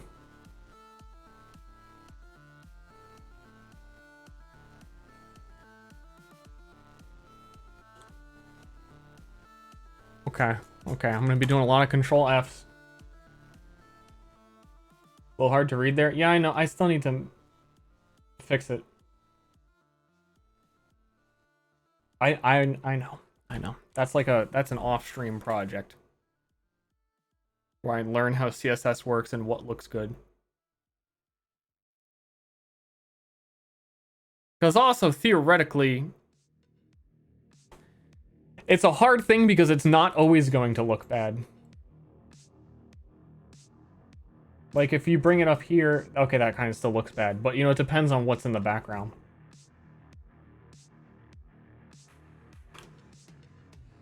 But yeah, that looks bad.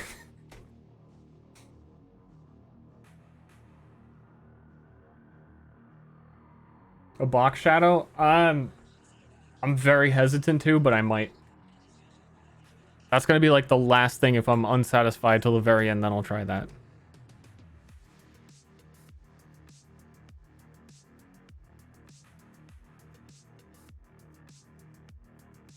Yeah, like 10% opacity might help it a lot. I'm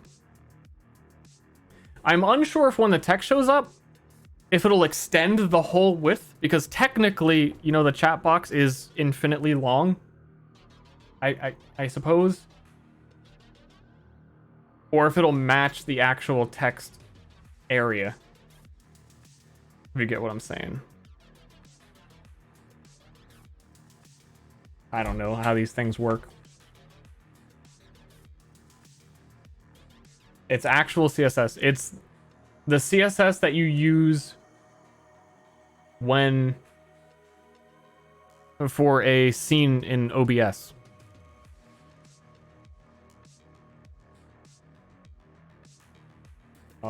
He got kids? It's this.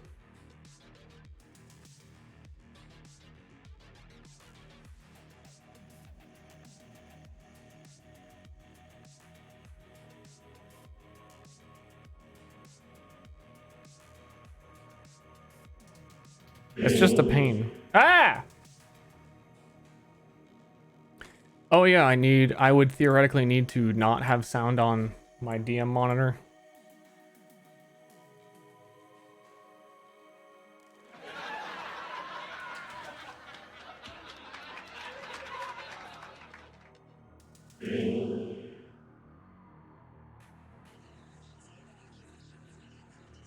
Buttons. Dude, I somehow I've been live for like 3 hours, almost 4 hours. I've just been sitting around being like, yeah, this almost works.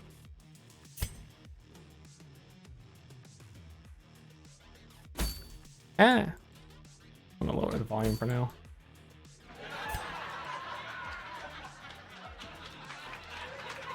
Tim can do it. Who's Tim? I'm not Tim.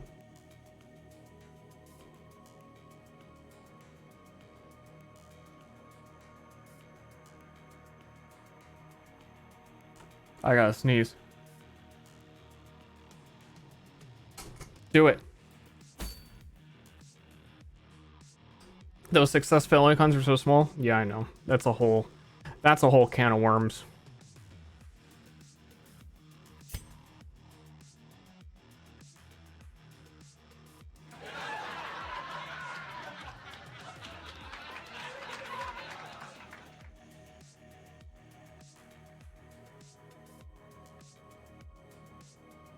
It's a thing, Ashley. She doesn't even know it's a thing.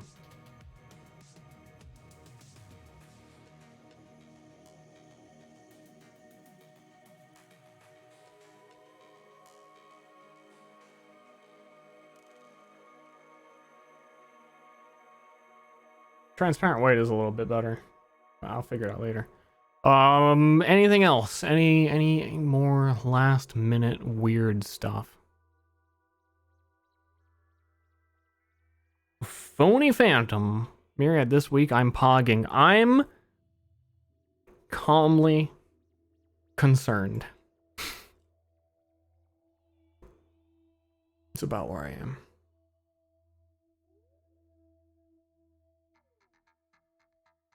So moving around still seems to not lag. It is using a, like this map, I think I might have made it too big. It's using so much memory.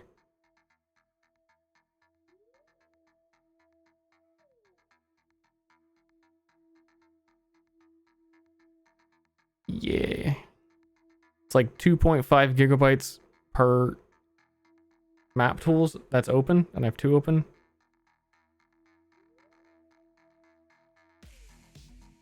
Usually it is not even close to that.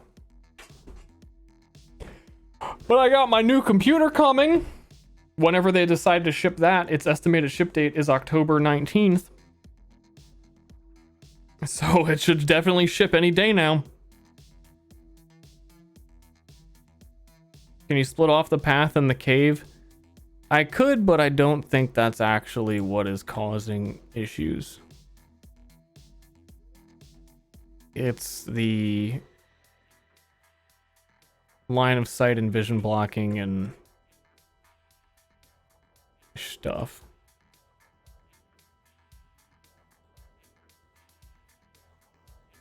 Big pig, big pig! Boss 1.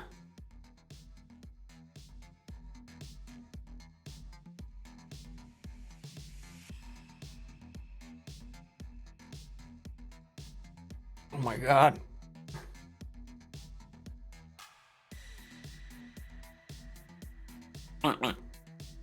I'm thinking if there's anything else I want to do, or I'm just gonna end the stream. I think it might be end the stream time.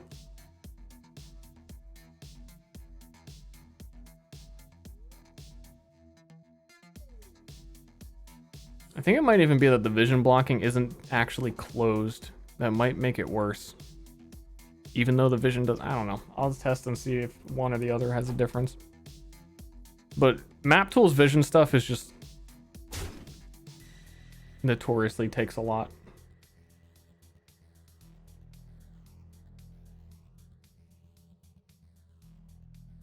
Get naked first. I don't think I can do that.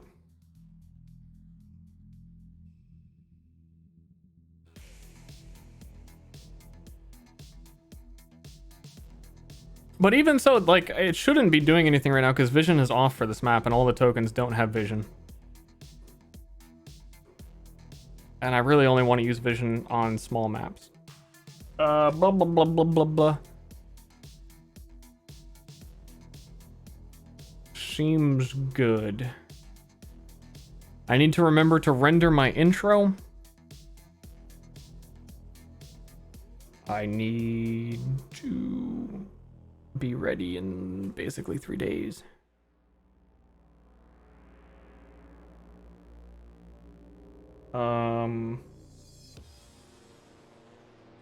Moonman said he'd be back to finalize his character stuff in like 2 hours, and that was almost 2 hours ago. So yeah, I'm gonna go. I'm gonna make sure that I can catch up with him, finalize that. This was fairly productive. It was good to check in with you boys. I hope you're excited. I hope you're looking forward to the thing. I hope it goes well.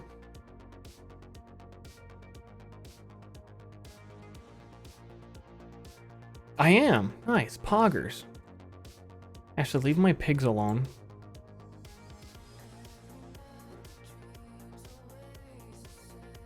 Also, where's my super macro?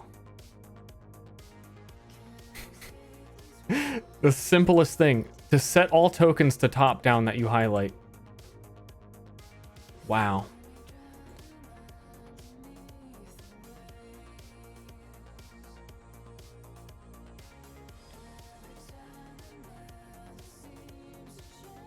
All the characters in your living world. There's no living world. Rip. Imagine like... Imagine doing that. Just imagine. I'm out! Thanks to all the subs today. Quite a bit of you fine fellows. I'll see you... I might stream tomorrow because Ghost Runner or Shadow Runner or whatever the hell it's called comes out and I want to play it.